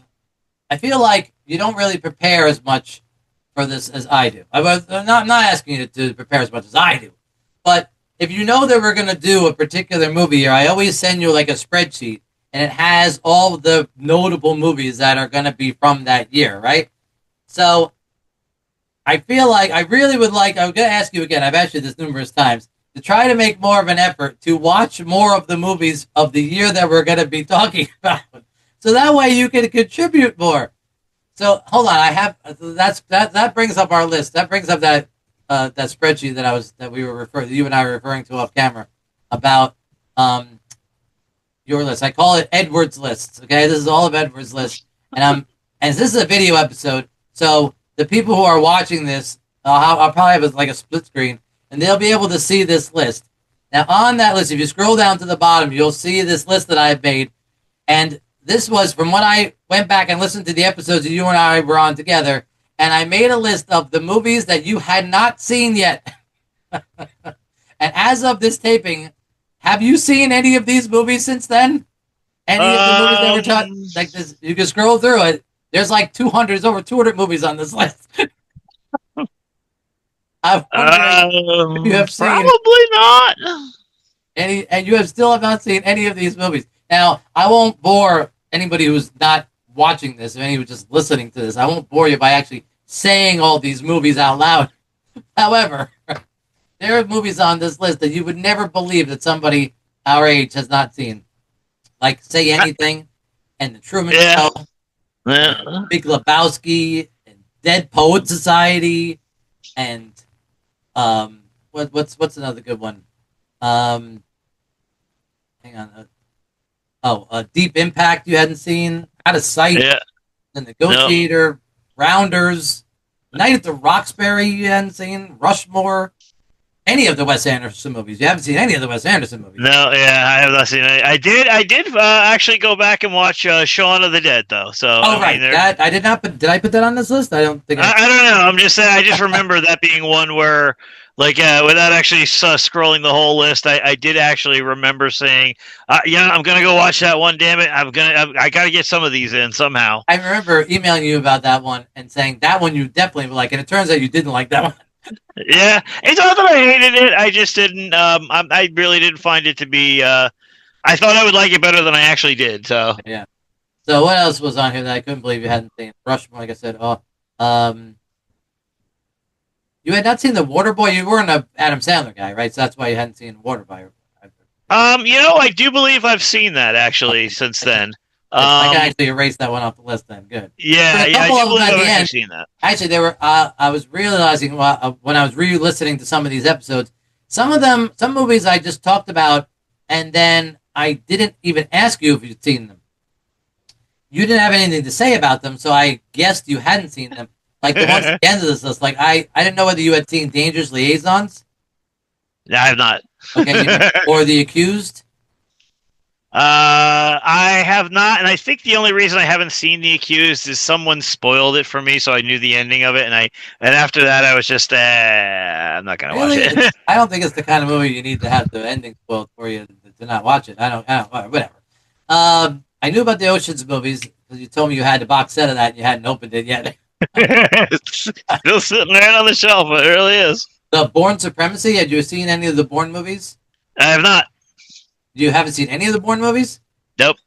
Wow, there's like 4 of them. I think at least 4. I know. Collateral you hadn't seen. Sideways, I couldn't believe you hadn't seen. Garden State. Anybody who lives in New Jersey, I can't believe anybody who lives in New Jersey hasn't seen Garden State. That's incredible. Um, why did I put license? I don't know why I put License to Drive in here. You did see that one. Yeah, I've seen that. Why I did recently go back and because I know I have not seen all of the Mission Impossible movies. I did sit down and try to watch a few of those. I think I got to like the third one, but then something came up and I bailed on watching the rest. The third's really good, and then you got to watch.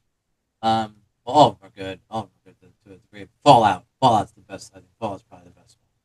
But that wasn't one of the ones I put. Anyway, so this list is pretty much still intact. Probably. There's a couple of them I have to erase, but yeah.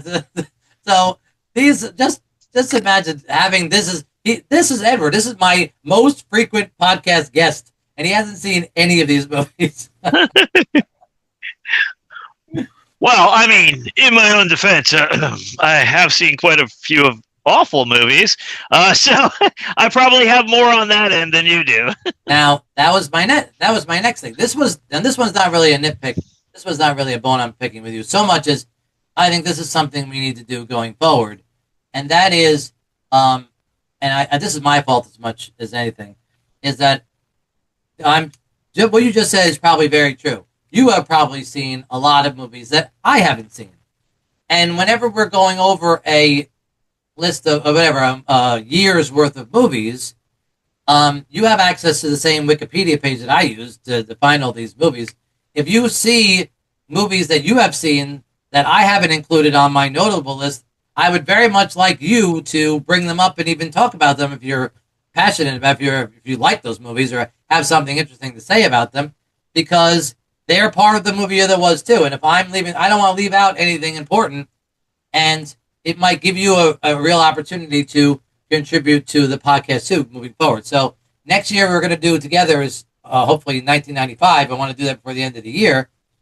I gave you a spreadsheet of movies that came out that year, but if I left off some like horror or movies that are not really my thing, or that I didn't think were notable, but that you saw them and liked them, I want you to include them.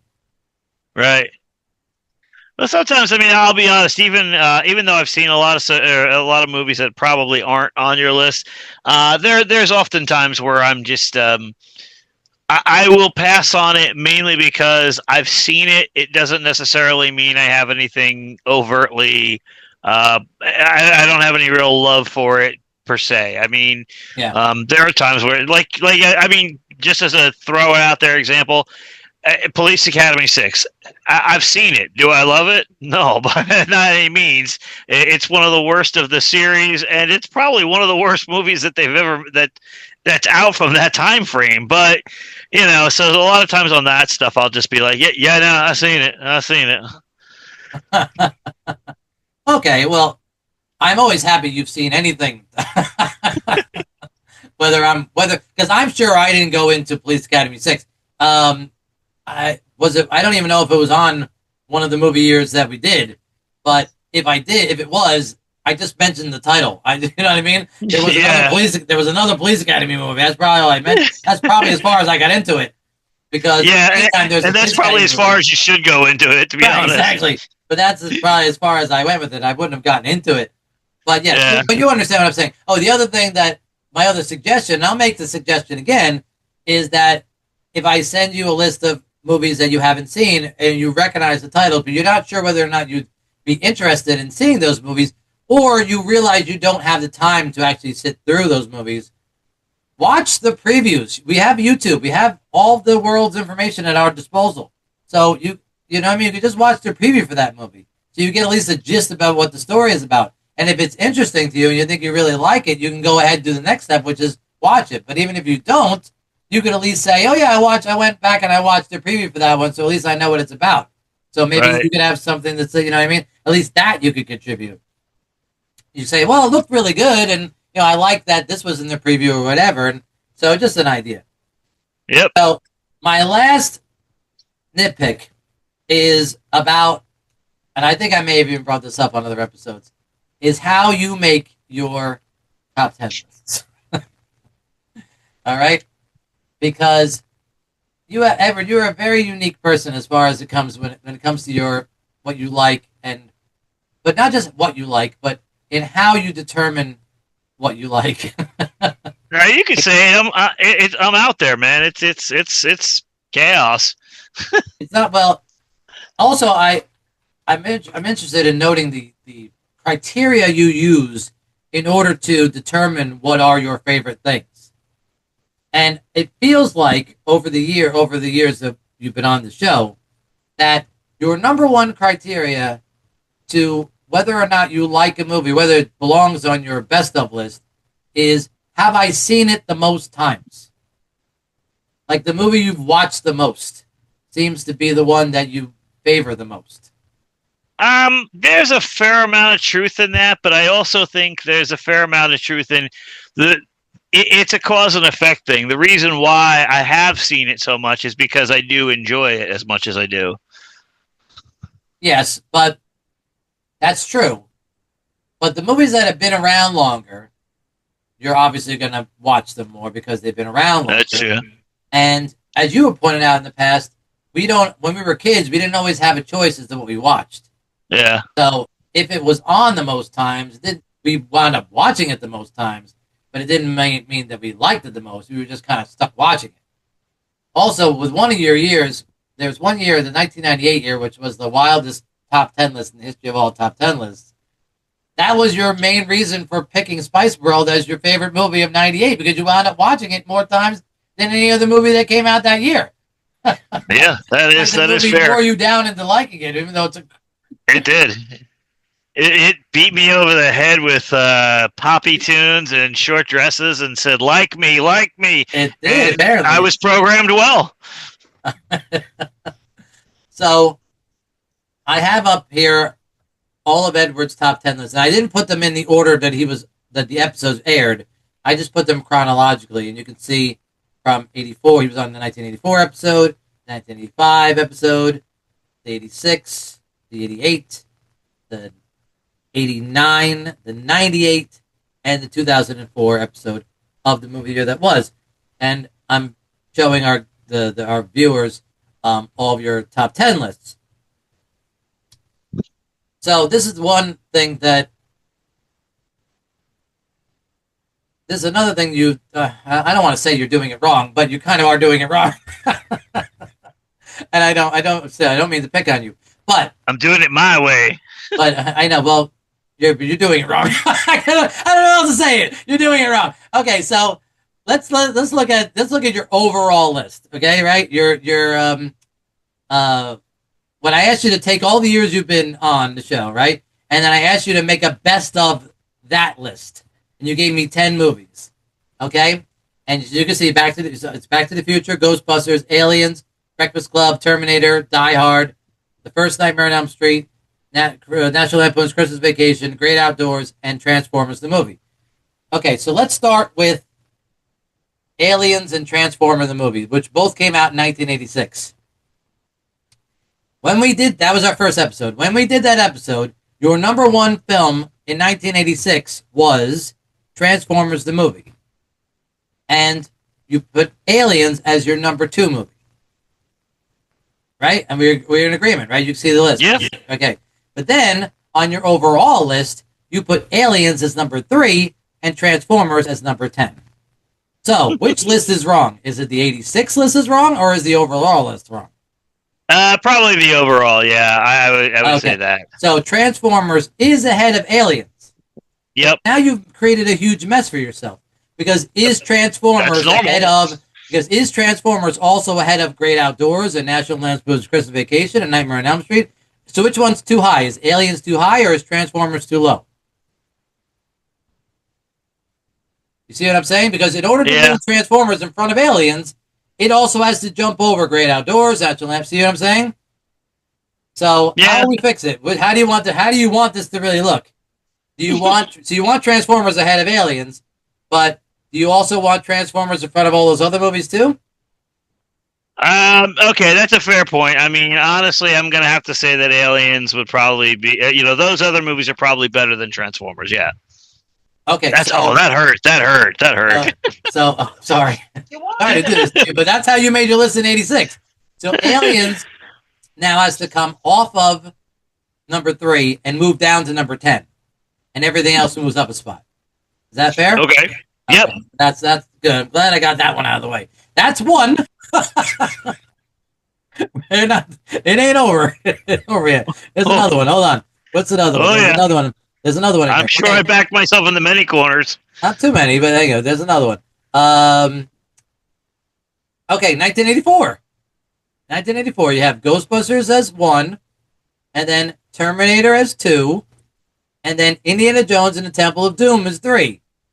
But on your overall list, you have Ghostbusters is the number 2, Terminator is 5, and then Nightmare on Elm Street is 7, and Indiana Jones and the Temple of Doom was only on your honorable mentions.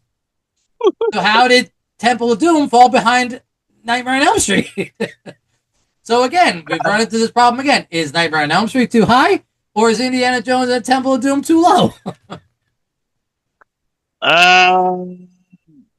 Probably Indy is too low. Okay, so is Nightmare on Elm Street still ahead of National Lampoon's Christmas Vacation, Great Outdoors, and Transformers the movie? Yeah, I would say that. Okay, so it could stay where it is, but then you want Indiana Jones right ahead of it. It's not better. You don't think Temple of Doom is better than Die Hard, right? No. Okay, Yeah, so no. all right, so there you go. So that's how I fix it. So Indiana Jones and the Temple of Doom is now after Die Hard, but before Nightmare on Elm Street. Sounds good. But then that kicks off Aliens out of the top 10. Ow. Man, this is harder Tough, than right? It's tough. It's tough. So are we still okay with that, or? Yeah, no, I think that'll work. It's such a hard thing. I mean, I love a lot of these films. Yeah, you gotta kill your you have to kill your, as they say in writing. You have to kill your darling sometimes. Yeah. That's You and I both, just for the purposes of this anniversary episode, am I holding true to the just 10 in a top 10? But right. Aliens deserves to be one of your favorite movies, just because it doesn't fit in the top 10 list. That's why. Yeah. That's why I'm glad you did give me that extra bunch of movies. Oh, you can see I'm putting on the screen all of your honorable mentions. So Aliens just first on your honorable mentions, which is cool. And of these movies that you've given me between the top 10 and the alternates, it looks like you have way more movies from 1984 on here than any other year. Right? You got 84. You got Ghostbusters, Terminator, Nightmare on Elm Street, Temple of Doom. That's 4 right off the bat, and then on your honorable mentions you have Angel, and then you also have 16 Candles. That's 6. Revenge of the Nerds 7. Bachelor Party 8, and Last Starfighter. That's 9. You have 9 out of 20 movies. We're all from 1984. I was 12, man. It was an impressionable year. No, but it speaks highly of which one was your favorite year, which is really where I was going to get to at the end of this thing. So, if we just go by your best of list, your best of the best of lists, I would say 84 was your favorite. But I also sent you a list of all-star movies. Like every movie year has got like a list of all-star movies. Like the movies that the year is most known for, not just the honorable mentions, but the year that the movie year that whatever the movies that are most known from that year. And I'm just now pulling that one up. This was not as easy to put together either, because I tried to put them together. I tried to put these lists together from best to worst, like the most notable, or like the biggest movie from each year first on down.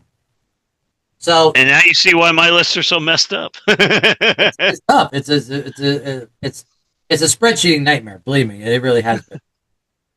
But I know you only saw this today, but hopefully you hopefully you've had a chance to review it a little bit, including all of the years you haven't been on. Right, not just the years you have been on, because I would say of the movie years you have been on, 84 was your favorite. Yeah. judging by your best of list, there's like I said, there are 9 out of 20 of them are from 1984. So, but looking at the other years, looking at all the like I said, all the all-star lists from all the other years too.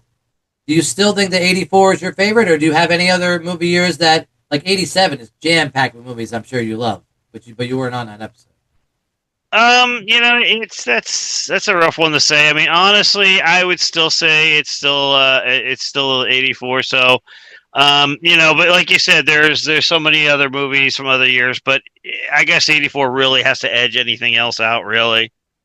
Yeah, I would guess for you personally, because that was really going to be my big question for you in this episode. What do you think is the best movie year that was of the ones that we've gone over so far in this podcast? But your best of list kind of gives it away because, like I said, almost half of all those movies are from the same year. Does anything? Yeah. What else is on? Wait, what? There's other movie years that have more than one entry. Like we said, 86 was one of them. And hold on, where is your list here again? 85 is a couple. Yeah, 85 has 1, 2, 3, 4, 5. Has 5. So I guess your next favorite is 85. If we're just judging by your best of list, yeah, 85 is a big year for you. That was a really fun year for us to go over because I don't know if you remember this, but in a 1985 movie year that was episode, it was me and you as well as my wife and your wife, my sister, all wound up being on that episode together, and that was a really fun episode to do because I wasn't even expecting Ronnie to be on that episode. She was just sitting in the background, and she kept chiming in about all these movies. So we just kind of asked her to join us, and she wound up contributing to the rest of the episode. And she even made up a top 10 list on the fly, which was great. Yeah, but I do remember that. I do remember that episode pretty vividly. My wife Carrie wanted to do an episode because Goonies was from '85.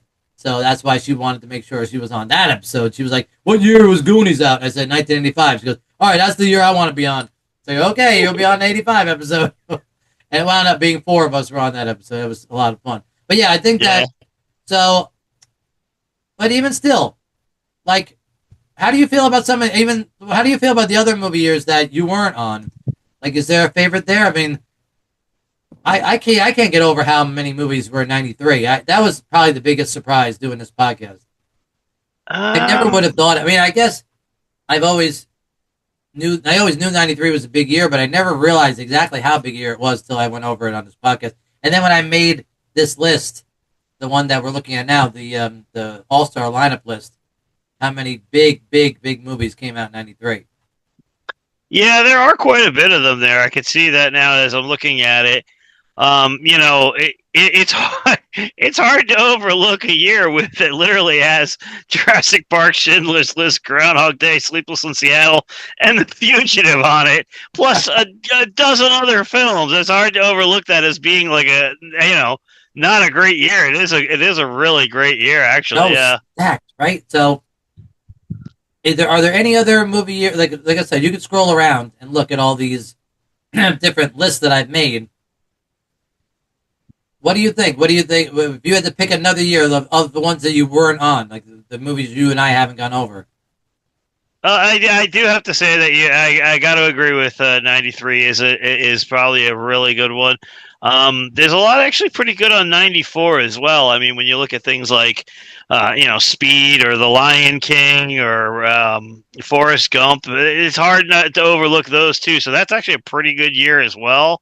Yeah, I was looking at the All-Star list, and I realized that '94 doesn't have as long a list as other years, but not that the fact that the list is long means anything, because I think like 2004 has like or whatever one of the 2000 years has like an incredibly long list of movies that came out that year that are on this All-Star list, but a lot of them aren't as good. Like I think it was 2004.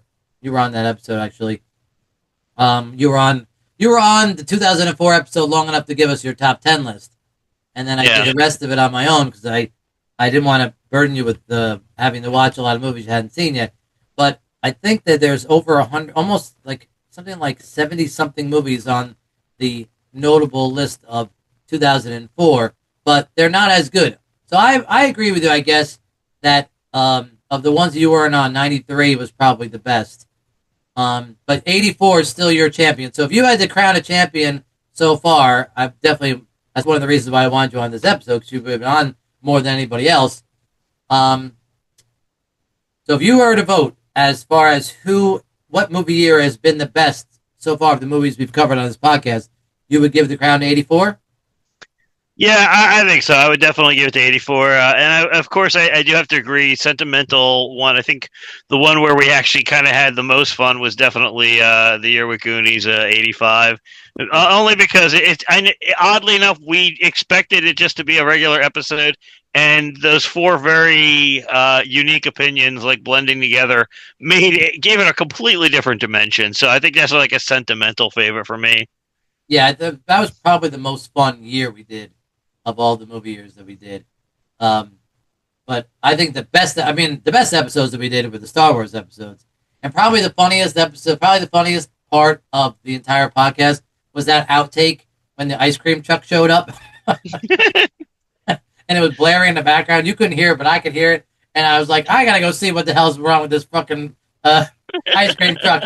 And I go over to the window and I say, yep, it's parked right in front of my house. And guess who is the one getting ice cream? My fucking wife.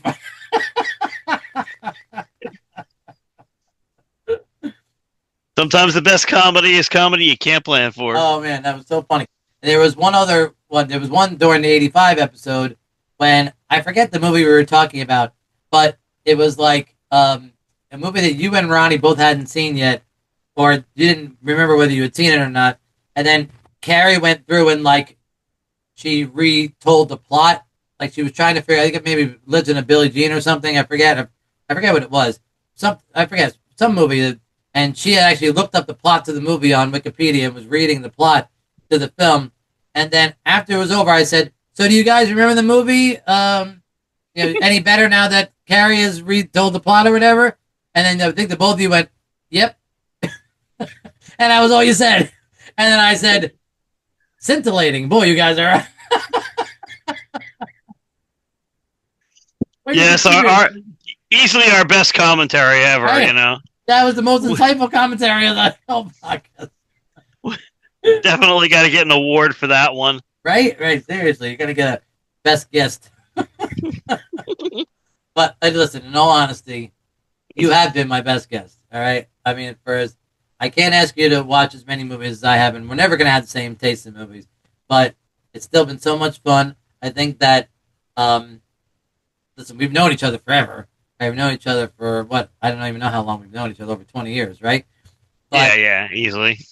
Okay, I guess closer to 30 years now, but I think that doing these episodes and having these long conversations with you, I think that we have grown closer as friends, and I wouldn't trade that for anything. So I really look forward to doing more episodes with you, and I really thank you again for taking the time to be on our anniversary episode.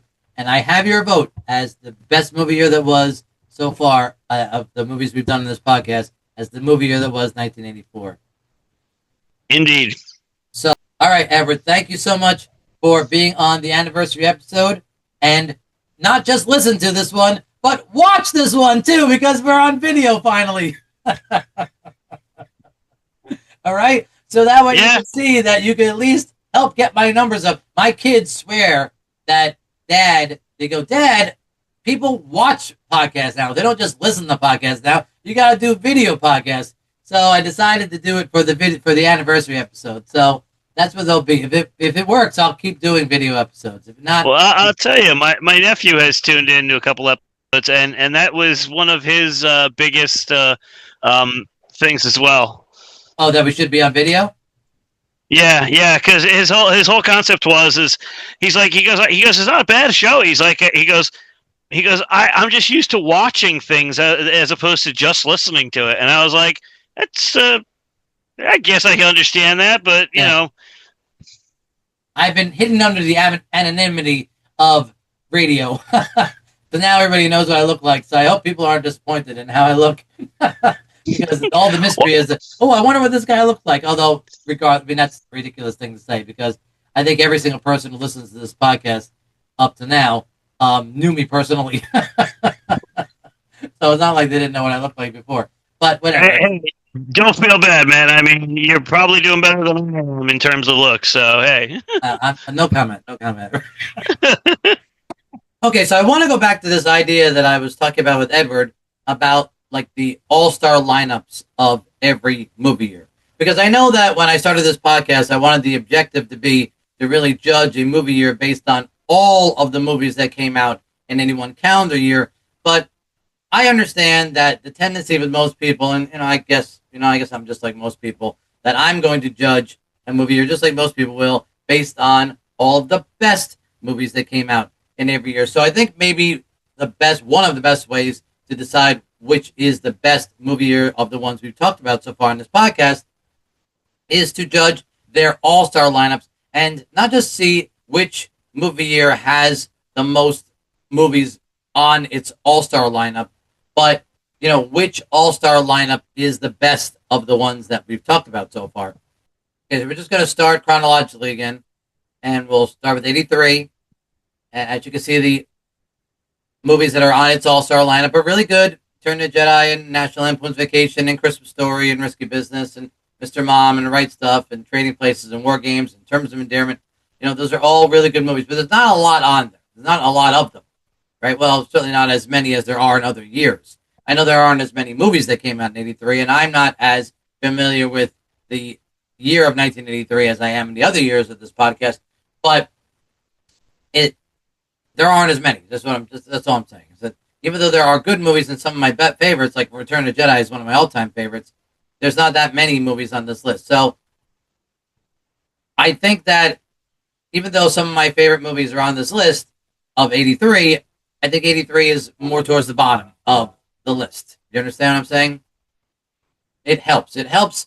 I mean, it's kind of a really good guide. It's probably maybe one of the best guides I have so far of the things I've talked about in this podcast about how to rank these movie years against each other. Now, again, just going to 1984, the next year has significantly more. I think this one has more than twice as many, almost 3 times as many.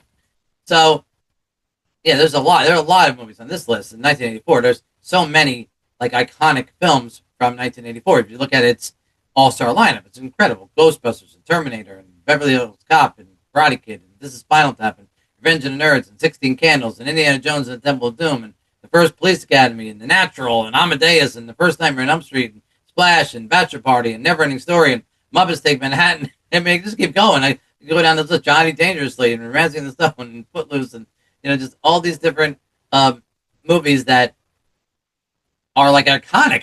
Some of these are just iconic films, and to have so many of them in the same year. That's why I originally thought when I started this podcast that 84 was going to be the best year of all the ones that I ever talked about, and everything else was going to have to try to beat 84. That was actually the original idea for the pilot of this podcast, was to do 84. But, we wound up getting around to it for the anniversary year. But anyway, even when we went over it, when we finally did go over it, it held true that this year is just filled with iconic films, and it's very difficult to deny its place among the top 5 movie years of the ones we've covered in this podcast. And then we get to the middle years. 85 starts a difficult couple of years here, because difficult in that they're difficult to quantify exactly how good each movie year is. Right? Again, has some great movies from 85, Back to the Future and Breakfast Club and Clue and Pee-wee's Big Adventure and Real Genius, Weird Science, Goonies, Rocky IV, Cocoon, Better Off Dead, Just One of the Guys, Spies Like Us, National Lampoon's European Vacation has a big following. Witness is a great film, right? Purple Rose of Cairo, Fletch, Color Purple, Out of Africa. There's a lot of movies from 85 that are worth noting that belong in this all-star lineup. And it's not as many films as 84, but certainly more than 83. So, again, it's not just number of films, it's also the quality of the films that we're talking about. But in either metric, it still winds up in the middle of the pack. But it's tough, because yes, it's in the middle of the pack, but where in the middle of the pack it is? That's tough. There's 3 sections here. So the top 5, there's the middle, and then the ones at the bottom. I think 83 is the ones at the bottom, 84 is in the top, and 85 is somewhere in the middle. But exactly where it goes, that's tough. Because again, just try to rank 85s against 86s. So we go to 86s, and you got Top Gun, Ferris Bueller's Day Off, Aliens, Hoosiers, Platoon, Stand By Me, Color of Money, The Money Pit, Three Amigos, Back to School, Little Shop of Horrors, Crocodile Dundee, Star Trek 4, Hannah and Her Sisters, Pretty in Pink, Gung Ho, Manhunter, Peggy Sue Got Married, Children of Lesser God. You know what I mean? It's Brighton Beach Memoirs. If I keep going down the list there, Short Circuit, The Karate Kid Part 2, The Golden Child. It's really difficult to exactly quantify exactly how good 86 is compared to 84 or 85. Although I would say that I think I've already talked about this. I think that 86 is more my favorite than 84. However, those are two, you know what I mean? Those are very too close as far as their all-star lineups. I think 84 has a couple more iconic films on it than 86 does. And I would guess now, having said them both out loud, I think that 86 outbeats 85. So again, maybe 86 is also in the middle, but it's ahead of 85. All right, and then 87, we've got Princess Bride and Raising Arizona and Planes, Trains, and Automobiles and Dirty Dancing and RoboCop and Good Morning Vietnam and Untouchables. Some of these I said when I was talking about my personal top 10 list, but there are other movies on here that I don't think that I talked about. Inner Space and La Bamba and Overboard and Roxanne and just other movies that from 87. 87 is a huge, huge, huge list. As a matter of fact, now that I'm looking at it, I think that 87 has so far the biggest of the movie years we're talking about has the longest list of all-star movies on its list. Like I said, this is the most fun year of all the years that we've talked about so far in this podcast. You can see this list. I had to separate the list into two columns here because I couldn't fit it all on one screen. But you can see all of the really fun movies that came out in 1987, and you've seen so many of these so many times probably, and so it's very, very difficult to keep 1987 out of the top five. It's right there. It's got to be right there at the top five. You figure it's fifth or sixth. So again, I'll decide exactly where I want to put it, but just sheer volume of movies. I don't think a lot of these movies are like great. I would say they're all very good. It's difficult which ones are great. They're all fun. They're all a lot of fun. But I don't like using great unless it has some sort of like prestige to it. There's not a lot of prestige in 87, although there is a lot of popcorn, a lot of fun films in this movie year. So again, you gotta decide what is important to you. Is it having fun, or is it being watching something prestigious and or important?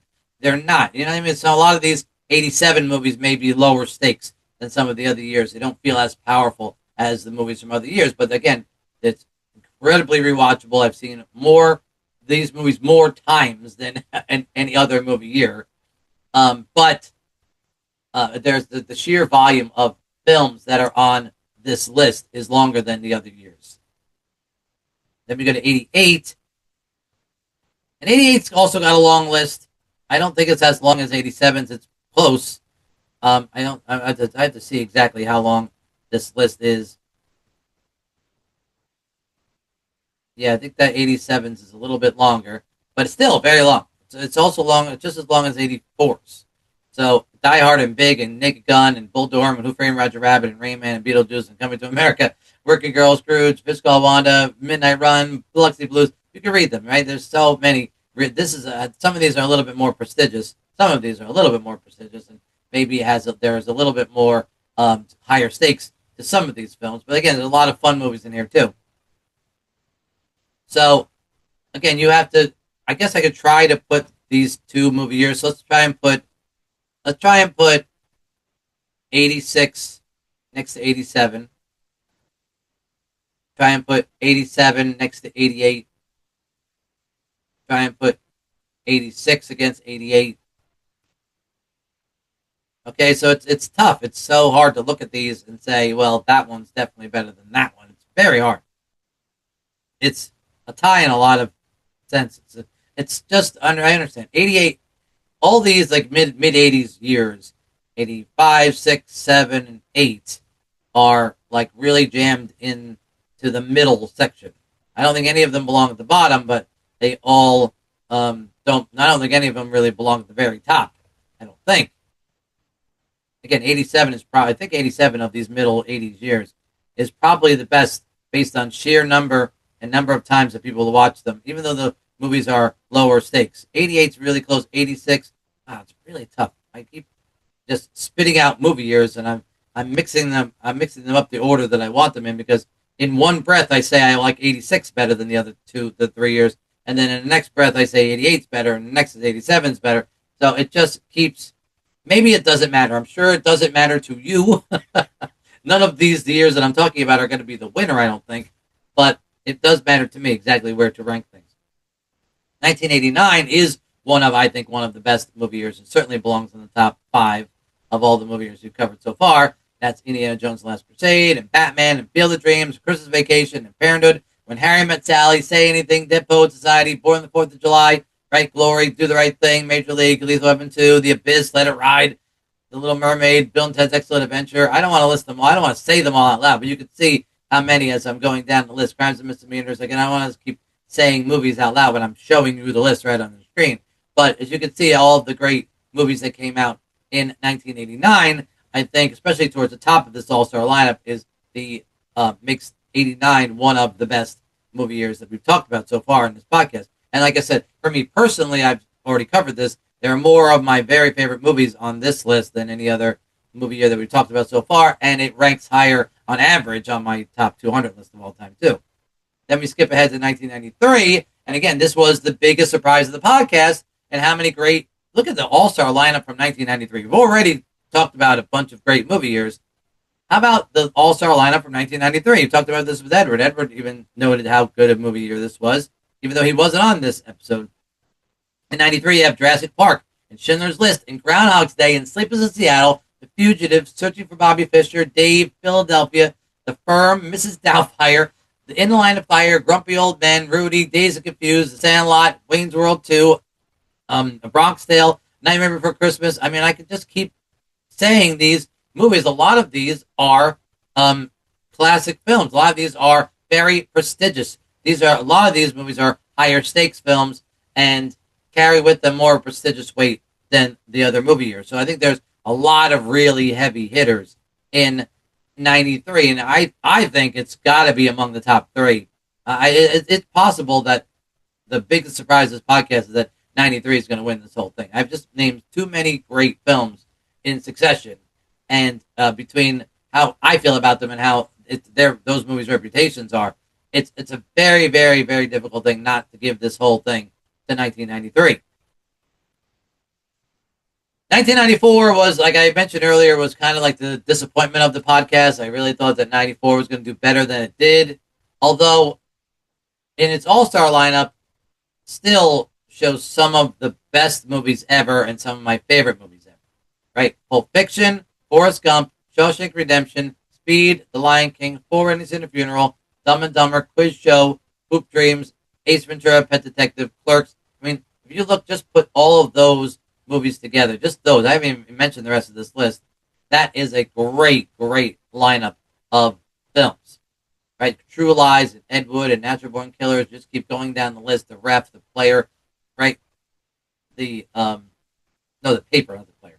The Paper, Glass Seduction, Clear and Present Danger, Legend of the Fall. Just keep going down the list. The Professional, When a Man Loves a Woman. I mean, just so many of these movies are just really, really good.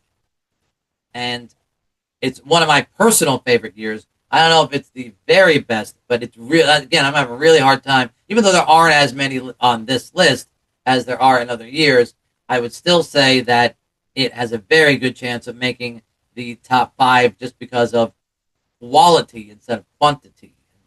That particular year, 1998, is another year that I really thought was going to be among the best. And I think it should be. I think I was surprised. I'll get to the rankings of these films as far as like how the critics score these films.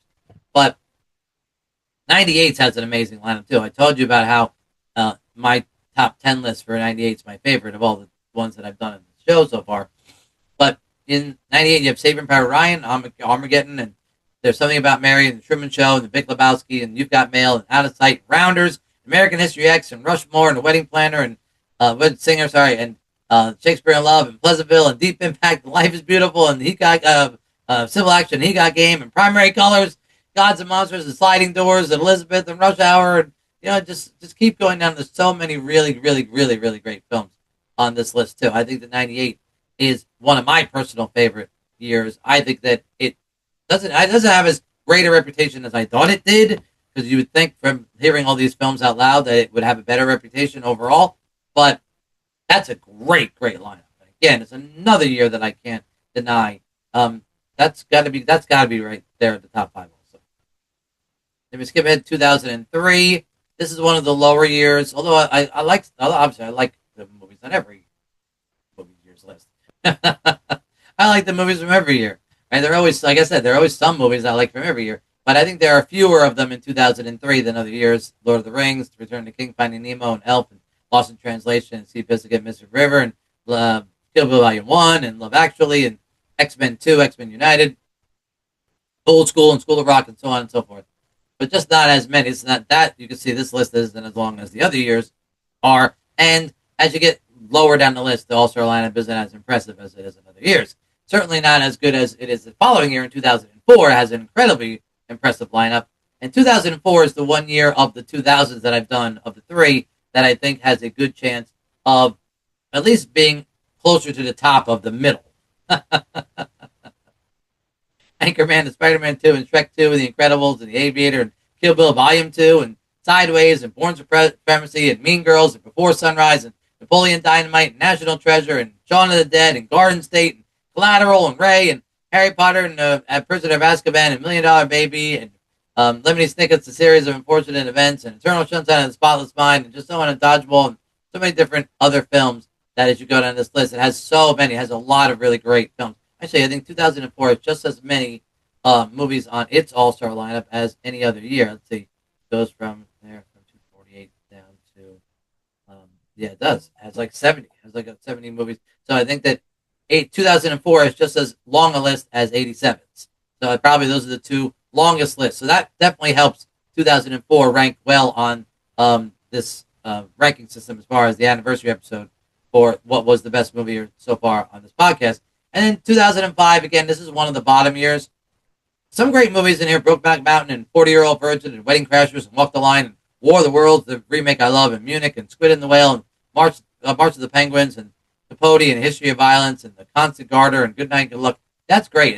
But again, as you get closer down towards the bottom of this list, the movies they're not as impressive as the ones towards the top. It's very top-heavy all-star lineup, so it's just not as many movies on this list as other years. And again, as you get shorter, as you get longer down the list, closer to the bottom of the list of 2005, the movie years aren't as good. The movies in it aren't as good.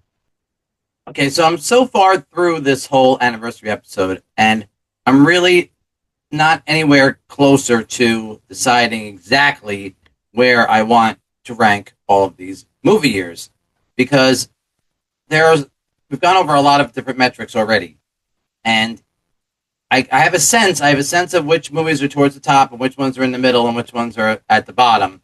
But here I want to really dig down and try to see if I can use any metric I can to try to exactly figure out where better to put all these movie years. And at this point, I think it's probably better to be, the more objective that I can be, the better, right? I mean, that's really should be what my goal here is, to try to be, this part at least, to be objective, to try to take my personal feelings out of it. And I want to look at what are these movie years' reputations as far as how the movies within each year are ranked, because most people know of Rotten Tomatoes, right? And Rotten Tomatoes, unfortunately, is the most accurate, for as inaccurate as it is, it's the most accurate metric we have to judging a movie's reputation. Now, if you don't know what Rotten Tomatoes is, or whatever, you've heard of Rotten Tomatoes, but you don't know exactly how they come up with a Rotten Tomatoes number, it's a website that collects all of these different reviews of movies, and makes up a collective average score of those reviews. So you give it whatever the reviewer assigns the movie a number, right? The closer to 100, the better, and 100% being the best. And then all of the different scores are averaged out, and that is the movie's Rotten Tomato score. And there are two types of Rotten Tomato reviews. One is from professional critics who are paid, to be critics, whatever, that's their job, and they could submit a review on Rotten Tomatoes, and those scores are compiled, and that is the Rotten Tomatoes critic score. But then anybody else who wants to participate in Rotten Tomatoes can give a review for any movie they want, and that is compiled into the audience score. Now, of course, there are a lot more just regular audience members who are audience reviewers than there are critic reviewers. So the critics number may only be compiled of, at best, even if the movie is incredibly well known, only a couple of hundred of different people. But any particular movie could have an audience number of reviewers in the tens or hundreds of thousands. So that's why I think that more weight is based on the critic score, who might, the critics who are paid to know these things because they're trained to critique film by looking for certain criteria, and the more criteria it has, the better the movie is in their review. But an audience member, just goes by how they feel about a film, and so more weight is given to the critic score than the audience score. However, the audience score is compiled with more people. So, but again, with anything that has to do with the internet, you're always going to have dissenting voices, no matter how well loved a film is, and any bad score can knock a movie out of 100%. So, but I'm always very wary of any movie that I come across that says 100% approval rating on Rotten Tomatoes. That's ridiculous. That just means there hasn't been enough reviewers to, for it to have existed online with enough reviews to, because one person gives it a bad review and then it doesn't have 100 score anymore. So there are a lot of flaws with using this as the end-all, be-all of, judging how good a movie is or not. Because I've seen I've seen a number of films that have good Rotten Tomato scores that I don't think are very good, or at least are overrated in my opinion. And I've seen a lot of bad Rotten Tomato scores, just they don't have enough people who have, those movies don't have enough people who have reviewed them either, and they don't have a good enough score. So I've seen good high scores, and I've seen bad movies that have good scores, and I've seen good movies that have bad scores. So this is not like the holy Bible of how good the movies are, but it is the closest, unfortunately for us, it is the closest thing we have to at least, trying to figure out how good or bad a movie's reputation is. So what I did was, for the 13 years that I've covered on this podcast so far, I've gone through each movie that has been reviewed by Rotten Tomatoes, and each movie that came out every year, and I found out each movie's Rotten Tomatoes score, made a huge spreadsheet, and averaged out all of the films, and I came up with a number of different numbers as far as all their different Rotten Tomatoes scores. So I'll put up here. Here's a list of. See if I could get a screenshot of all of the categories that I used in order to all the different categories that I used. Right, and here are all the movie years and their scores for those categories. But then let's take each category one at a time. And the first, I think, the most valuable category of all these different categories is the notable critics average for any one movie year. Okay, so I took all the notable films and averaged out their critics score. I think that is the closest thing we have to what a movie's official reputation is. People who know the most about these movies reviewing the most known movies of any one particular movie year. And these are their scores. And as you can see, here is the notable critics average. You can see 84 is the highest by quite a bit, and 89, and then was it 83, 87, okay? And as you can see, all the way down at the bottom is 1994, which I thought was going to have a much, much better Rotten Tomato score. But I don't know. I don't. There's just unfortunately there's just too many movies on the '94 notable list that got really really bad Rotten Tomato scores, and it dragged the entire average down. So that's why it came in under, even though the three different 2000 years, like 2003, 4, and 5, both have better collective notable critics average scores better than 1994. I don't get it. I don't get it. I've never understood it. So the next category was what I did was, because I thought a lot of those scores were wrong or bad or just whatever, either overrated or underrated, I went through each list because there's not a lot of movies for each year that fall into the notable movies section. And I tried to be objective, but if a movie got the wrong score, in my opinion, I adjusted the score. Almost all the time, I adjusted the score up. And this is how the adjusted notable critics average wound up being after I averaged them all out. 1994 does move up from the last spot, but it only moves up a couple places.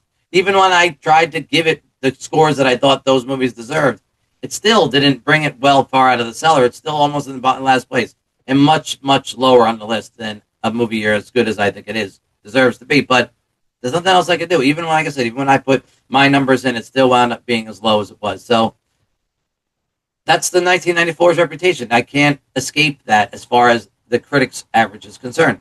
1989 does jump ahead of 1984 when I do the adjustment.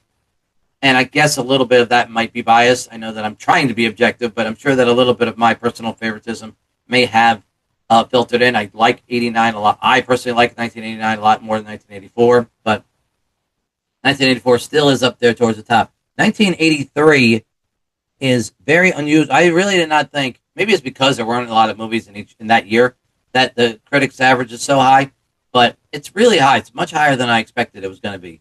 And again, even when I adjusted the notable average, it still wound up being in the top 3. 85 is a lot higher than I thought it was going to be. Also, but when I did the adjustment, it actually moved up a couple of spots. 1985 and 1993 is pretty good. It's not in the lower half. It's still in the upper half of both lists. I don't think there's any other significant change. I really thought 1998 was going to jump higher on the list, but it didn't wind up moving on the list up at all. Even after I adjusted it, obviously it gets a better score with my adjusted score, but it still doesn't move it up the list. Yeah, because I was fair. I did it if I was going to adjust the score up for 1 year, I had to try to do it for all of them. It wasn't fair to say, well, I think 98 doesn't have a high enough score, and I'm just going to increase that score. But again, maybe this obviously winds up being my preference more than it is critics' preferences, because you can see their numbers. You can see the critics' numbers just don't match what I think that they should be.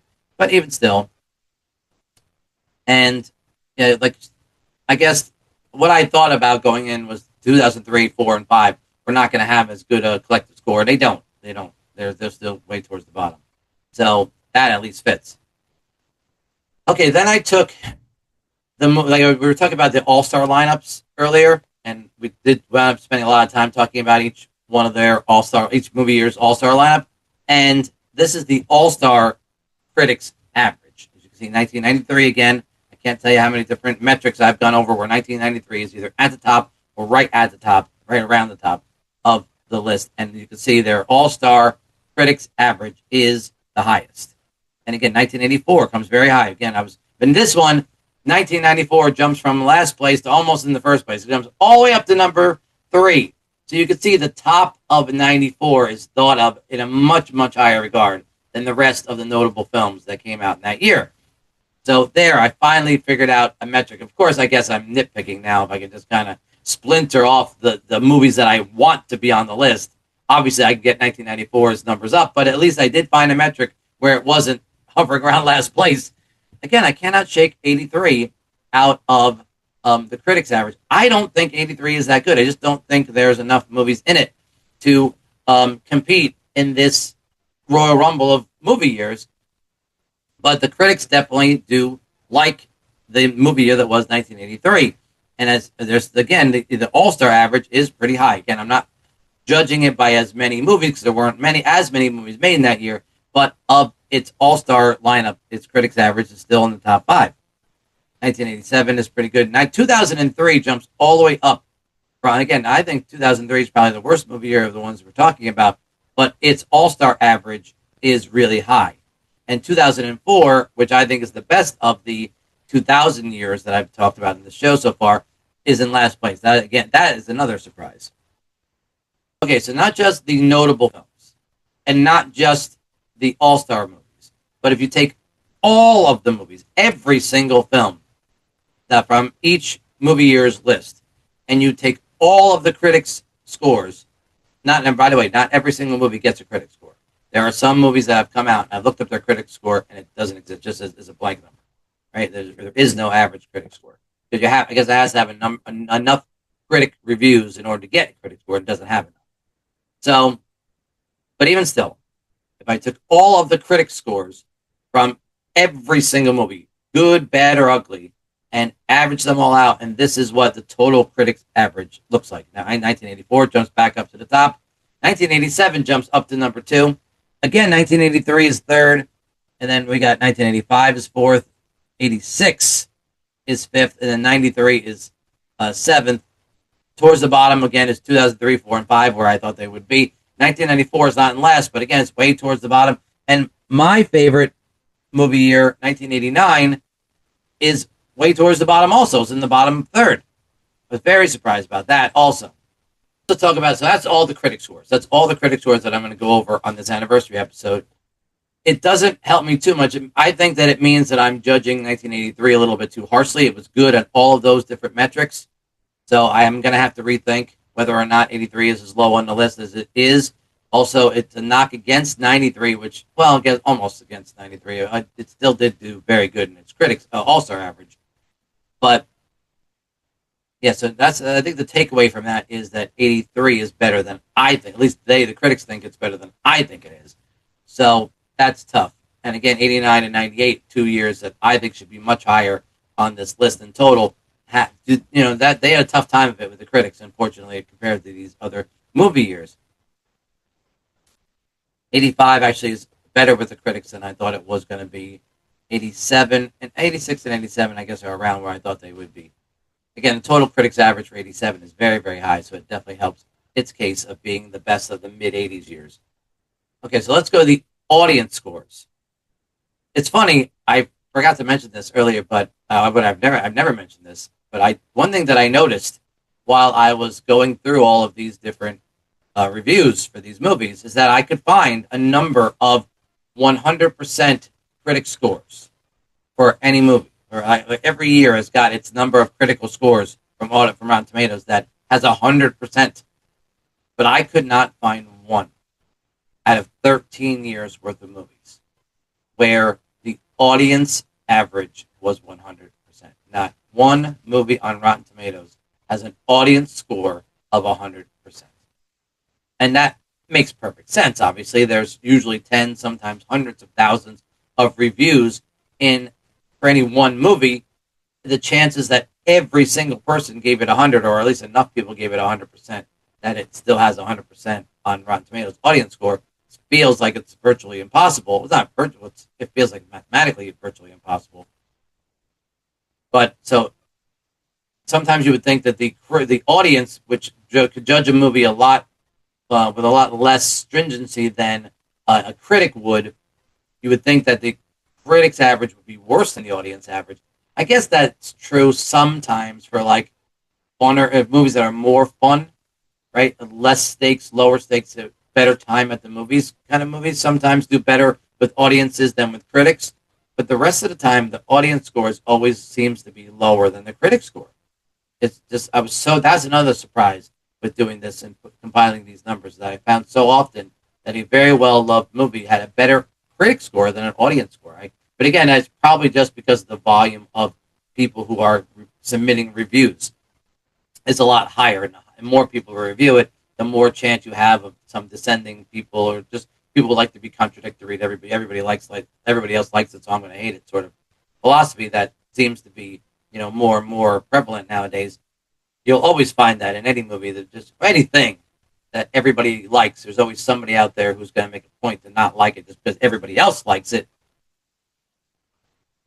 I don't want to say that I'm one of those people, but sometimes I do resent something for being overrated, right? So sometimes that could sometimes cloud my judgment about how good I think something is. I don't know if that's what's happening here with a lot of these people. I don't usually do reviews on Rotten Tomatoes myself. I'm just an observer of them. I really don't participate in it as often. Maybe I should. Maybe because I want to be on the critic score. I don't want to be part of the. I want to be part of the critics score. I don't really want to be part of the audience score. I want to be one of the few people who are considered critics rather than just a regular audience member. But maybe that's why. But whatever. That's a discussion for my therapist. But let's go over the audience scores now. We'll take the notable audience average, and in this case, another metric where 1993 jumps to the top of the list. This one, 2004, again, the movie year that I thought was the best of the 2000s, jumps up to number 2. And then we have 1989, and my favorite movie year, jumps all the way up to number 3. And then 1984 falls all the way down to 4th. This is probably the lowest metric so far of the metrics that I've talked about. This is the lowest that 84 has been on the list. 1998, a movie year that I thought should be very good, jumps way up. See, the results that I want are more in the audience score than the critic score. I was very surprised that the results that I wanted didn't wind up being in the critic score. They wound up being in the audience score. This list looks a little bit more like what I like, and which I guess, I don't know. Maybe I should just accept the fact that I'm an audience member and not a critic. Maybe, I don't know. I still refuse to do that.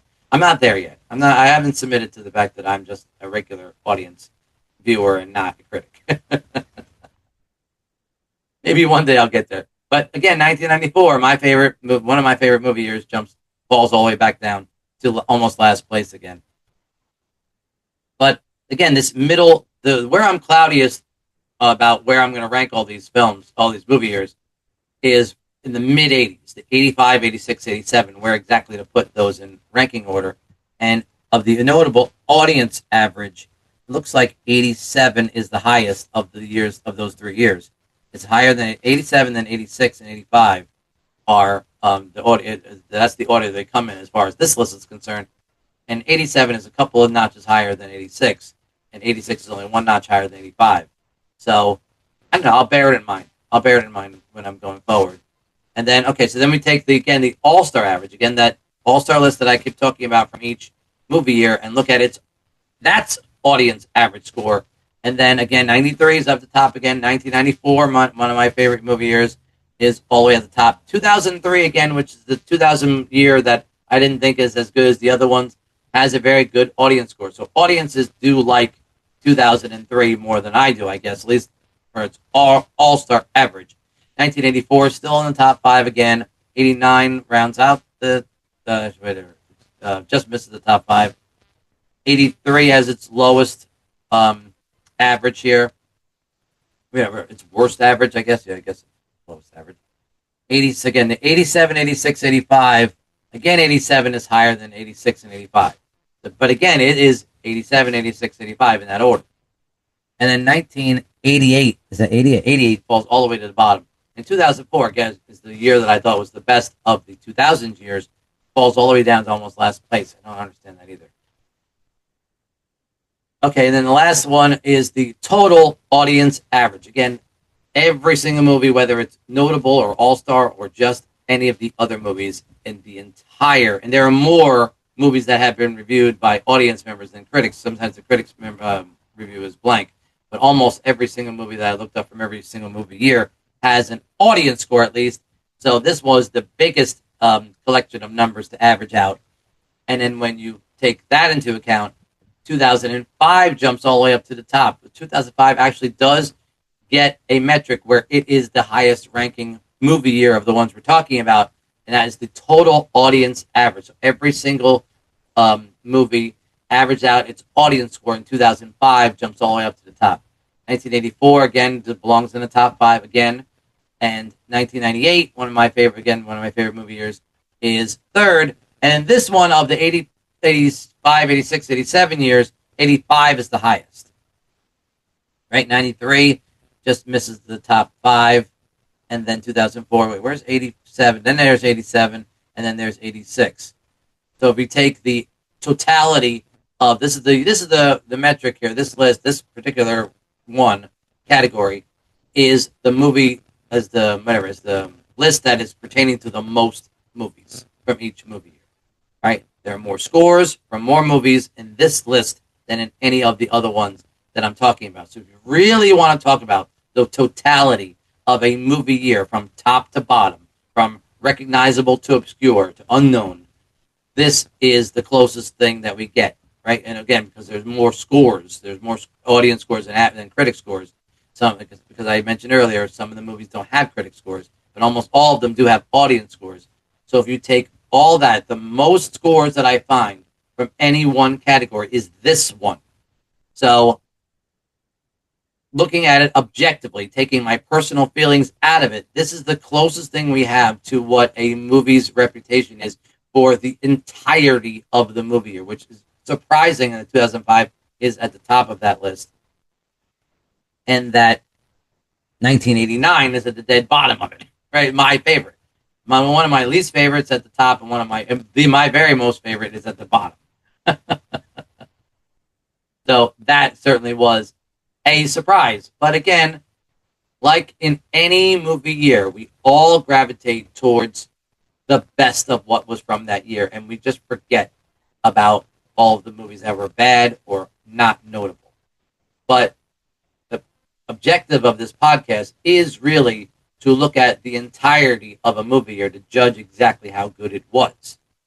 So 2005 does have its merit. See, like I said, every single movie year, no matter how bad it is, still is very good, depending on the metric you use, depending on the category you put it in. And even a movie year as new as 2005, which is the newest, the youngest movie year that I've discussed on this podcast, as far as the totality of the movie year is concerned, there are some categories where it is the best, or at least among the best. Right? Again, its box office score was one of the best, and here its total audience average is the very best. So all these numbers can be confusing. Sometimes you can just look at too many numbers. It's not like this solved the problem. Oh yeah, obviously you just keep looking at all these different categories and I keep coming up with the same result. There's a lot of varying results. In some years, a movie year that I think belongs very high on the list is high in that particular group. And then sometimes, a bad one, a good one winds up towards the bottom. So it doesn't solve the problem. It's just something for me to talk through, and I do kind of get a better sense of where I want these movie years ranked.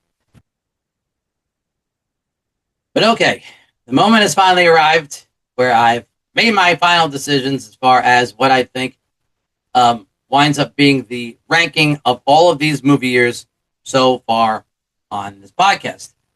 So, I took everything that I talked about over the last couple of hours into account, and all the different metrics, all the different lists that I showed you during this episode, and I've made up my mind finally as to where all of these movie years ranked. And so I'm going to do this in classic countdown fashion, and I'm going to start with 13 and work my way down to movie number 1. As you can see, there's like a light that's kind of like, I hate the way the sun is. See that? I got a little spot on my face. I don't like this little circle on my face. Why do I have to deal with this? And I don't want to do the whole list with my hand like that. All right, when does it shift over? There we go. We're just going to have to shift over. I feel like I'm going to be off center for a second, but believe me, it's going to be more aesthetically, it's less distracting. I'm sorry. I'm stalling. I'm coming up with any excuse not to come up with this list, not to finalize this list after all this. I can't stand this little stupid little dot on my face. The sun is making this little circle on my face. It's really pissing me off. Right? All right, forget it. I'm going to come back tomorrow when the sun's on the when the sun's in a different spot. No. I've stalled long enough. All right, so in classic countdown fashion, here we're going to start with 13 and work our way down to number 1. And here are the final results for what I think are the best movie years that we've done in this podcast so far. Starting with 13, I'm giving it to the movie year that was 2003. There are a couple of metrics that it gets a better score than I think it should get, but given the number of movies that are in that year and its critic scores and how I feel about it, I think it's, after all is said and done, it really belongs where it is. Next is 2005, winds up number 12. And then the first surprise is that the movie year that was 1988 comes in at 11th. There are some great movies in that year, but if you take all of its scores, if I try to be objective about it and take my personal feelings out of it, it's not as critically well loved in totality as the other movie years on this list. And even when I thought about it, even for me personally, it's not even high. I'm very high on my list in totality when I take it in totality. So then we have movie year number 10 is 1983. And again, I came, like I said just earlier when I was talking about all the Rotten Tomato scores, it does have a very high score in a lot of those different lists. But between me not giving as, whatever, not between me realizing that it's not the definitive metric to exactly determine exactly how good a movie year is, and my feelings about the year, and that there aren't as many movies that we're judging it against, all that factors in to it only coming up to 10th. Cracking the top 10 is one of the 2000 years, and the best of the three 2000 years, in my opinion, is the movie year that was 2004, winds up at 9th. And then we have to get to remember I was telling you, trying to figure out where the 85, 86, 87 wind up going, because they're very close, very, very close, as far as which is the better of the three movie years. And I put 85 as 8th.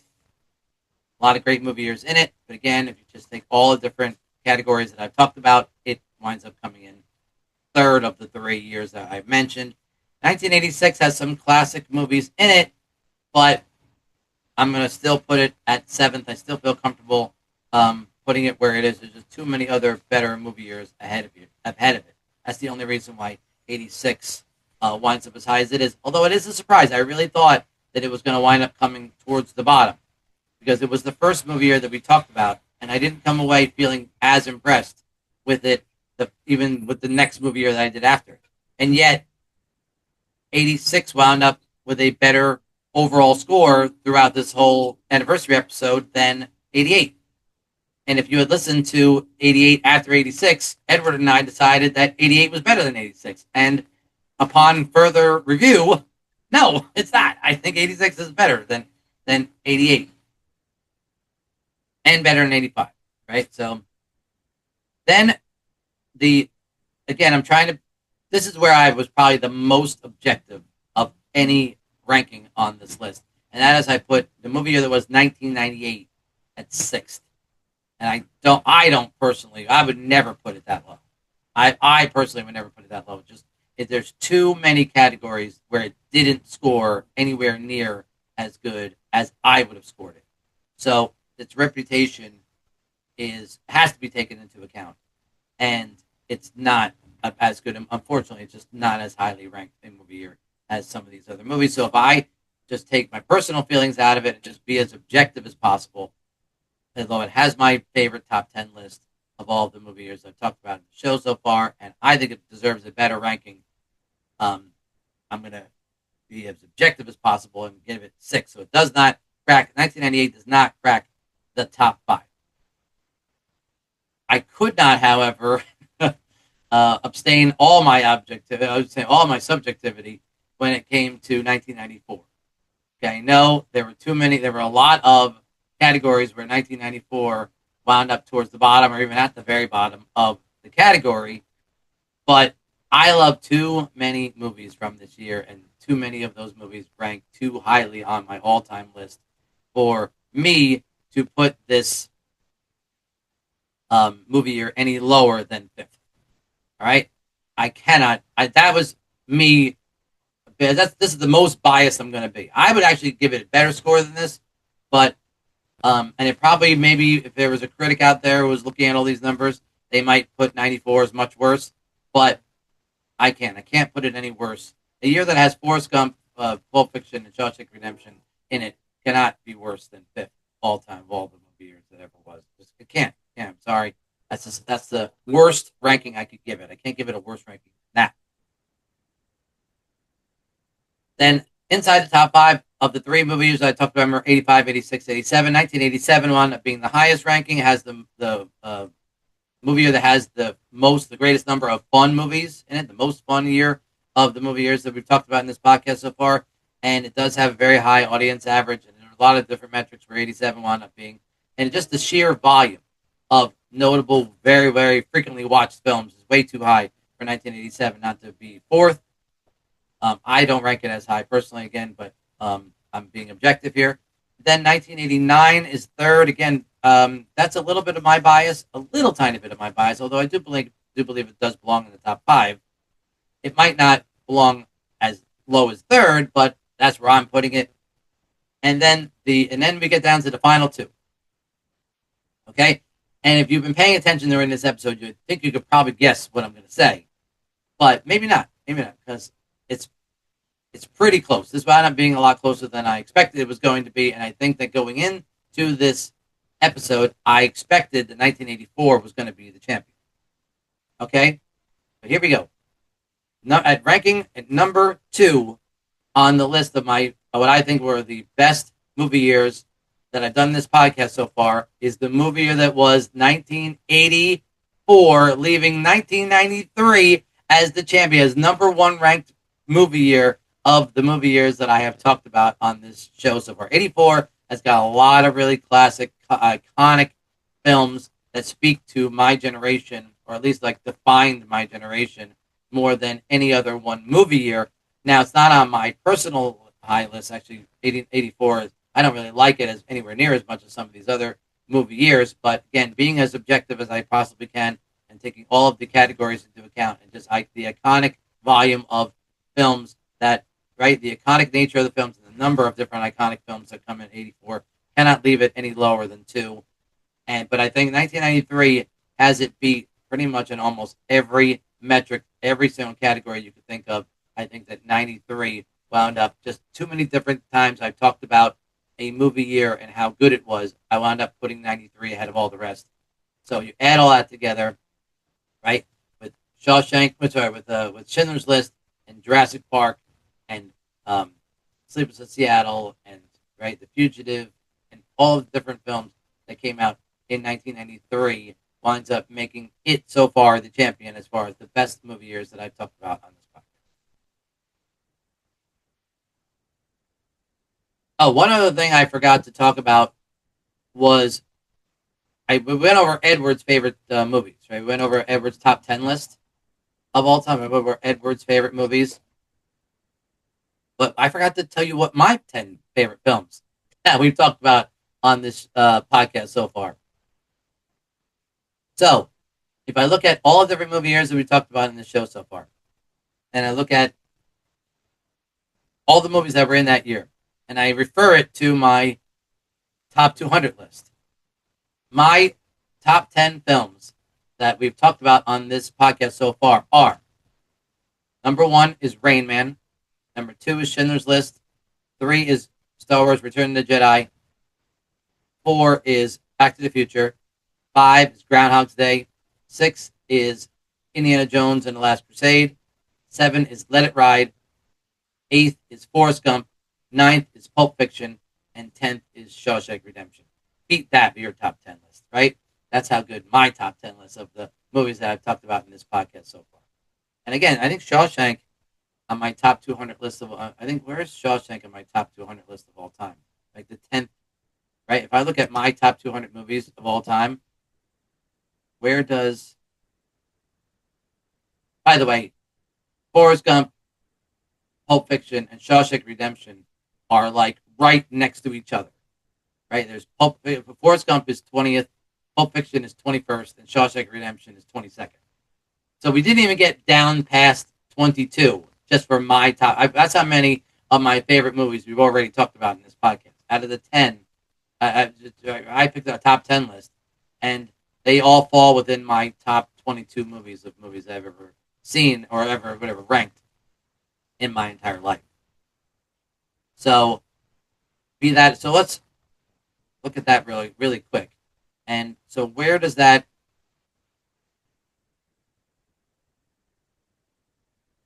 do as far as like I say, 80. So if I look at that list, Rain Man's 88, Schindler's List is 93, Return of the Jedi is 83, Back to the Future is 85, Groundhog's Day is 93. That's 2 and 93. Last Crusade is 89. Let It Ride is 89. And Forrest Gump, Pulp Fiction, and Shawshank Redemption are all 94. So actually 94 has 3 of my top favorite films that we've done on the podcast so far. And then Schindler, and 93 has 2. 92 has 2 each. And then 85 and 88 have 1 each. And 83 has 88, 83, and 85 have 1 each. 93 has 2. And then 89 has 2. And then 94 has 3. There you go. Oh, I almost forgot. So, I told you what I objectively thought were the best movie years that I've talked about in this podcast so far, but I haven't told you what my personal list is. If I am not objective about it, I've taken my bias completely into regard, right? If my biased opinion as far as what I think are my favorite movie years that we've talked about in this podcast so far. And again, I just did the countdown from 13 to 1. So let's this time start from 1 and go back up to 13. And in starting at my personal favorite movie year that we talked about in this podcast so far is 1989. And then my second favorite is 1994. And then in third is 1998. Fourth is 1993. Fifth, 1986 jumps all the way ahead of the 3 movie years that I've talked about. 1987 now is in 6th. 2004 jumps all the way up to number 7th. 1988 is 8th. 1985 is 9th. 1984 falls all the way back to 10th. Again, I don't like those movies as much as other movies from other years. I understand the iconic nature of those films. I just don't personally like them as much. May have just watched them too many times. Who knows? Then 1983 is 11th, and then the last 2 are 2005 and the movie year that was 2003. And so that's it. That's it. I did it. I made it to the end of this anniversary episode. Like I've said from the beginning, this has just been the most rewarding experience of my life doing this podcast. And I'm going to go on and do more movie years it was. And I'm going to do all the different categories, all the different other special episodes that I do with the Oscars and all that other stuff. And I'm going to try to do other special episodes about my favorite actors and actresses and any different categories that I could think of. And this is a work in progress. I'm trying to get better at this, and I'm hoping that I will continue to improve how I do as a podcaster and reviewing these movie years going forward. But as far as this is concerned, the champion for the movie year that was going forward, every other movie year that I do has got to, if they want to be the champion, has got to be better than the movie year that was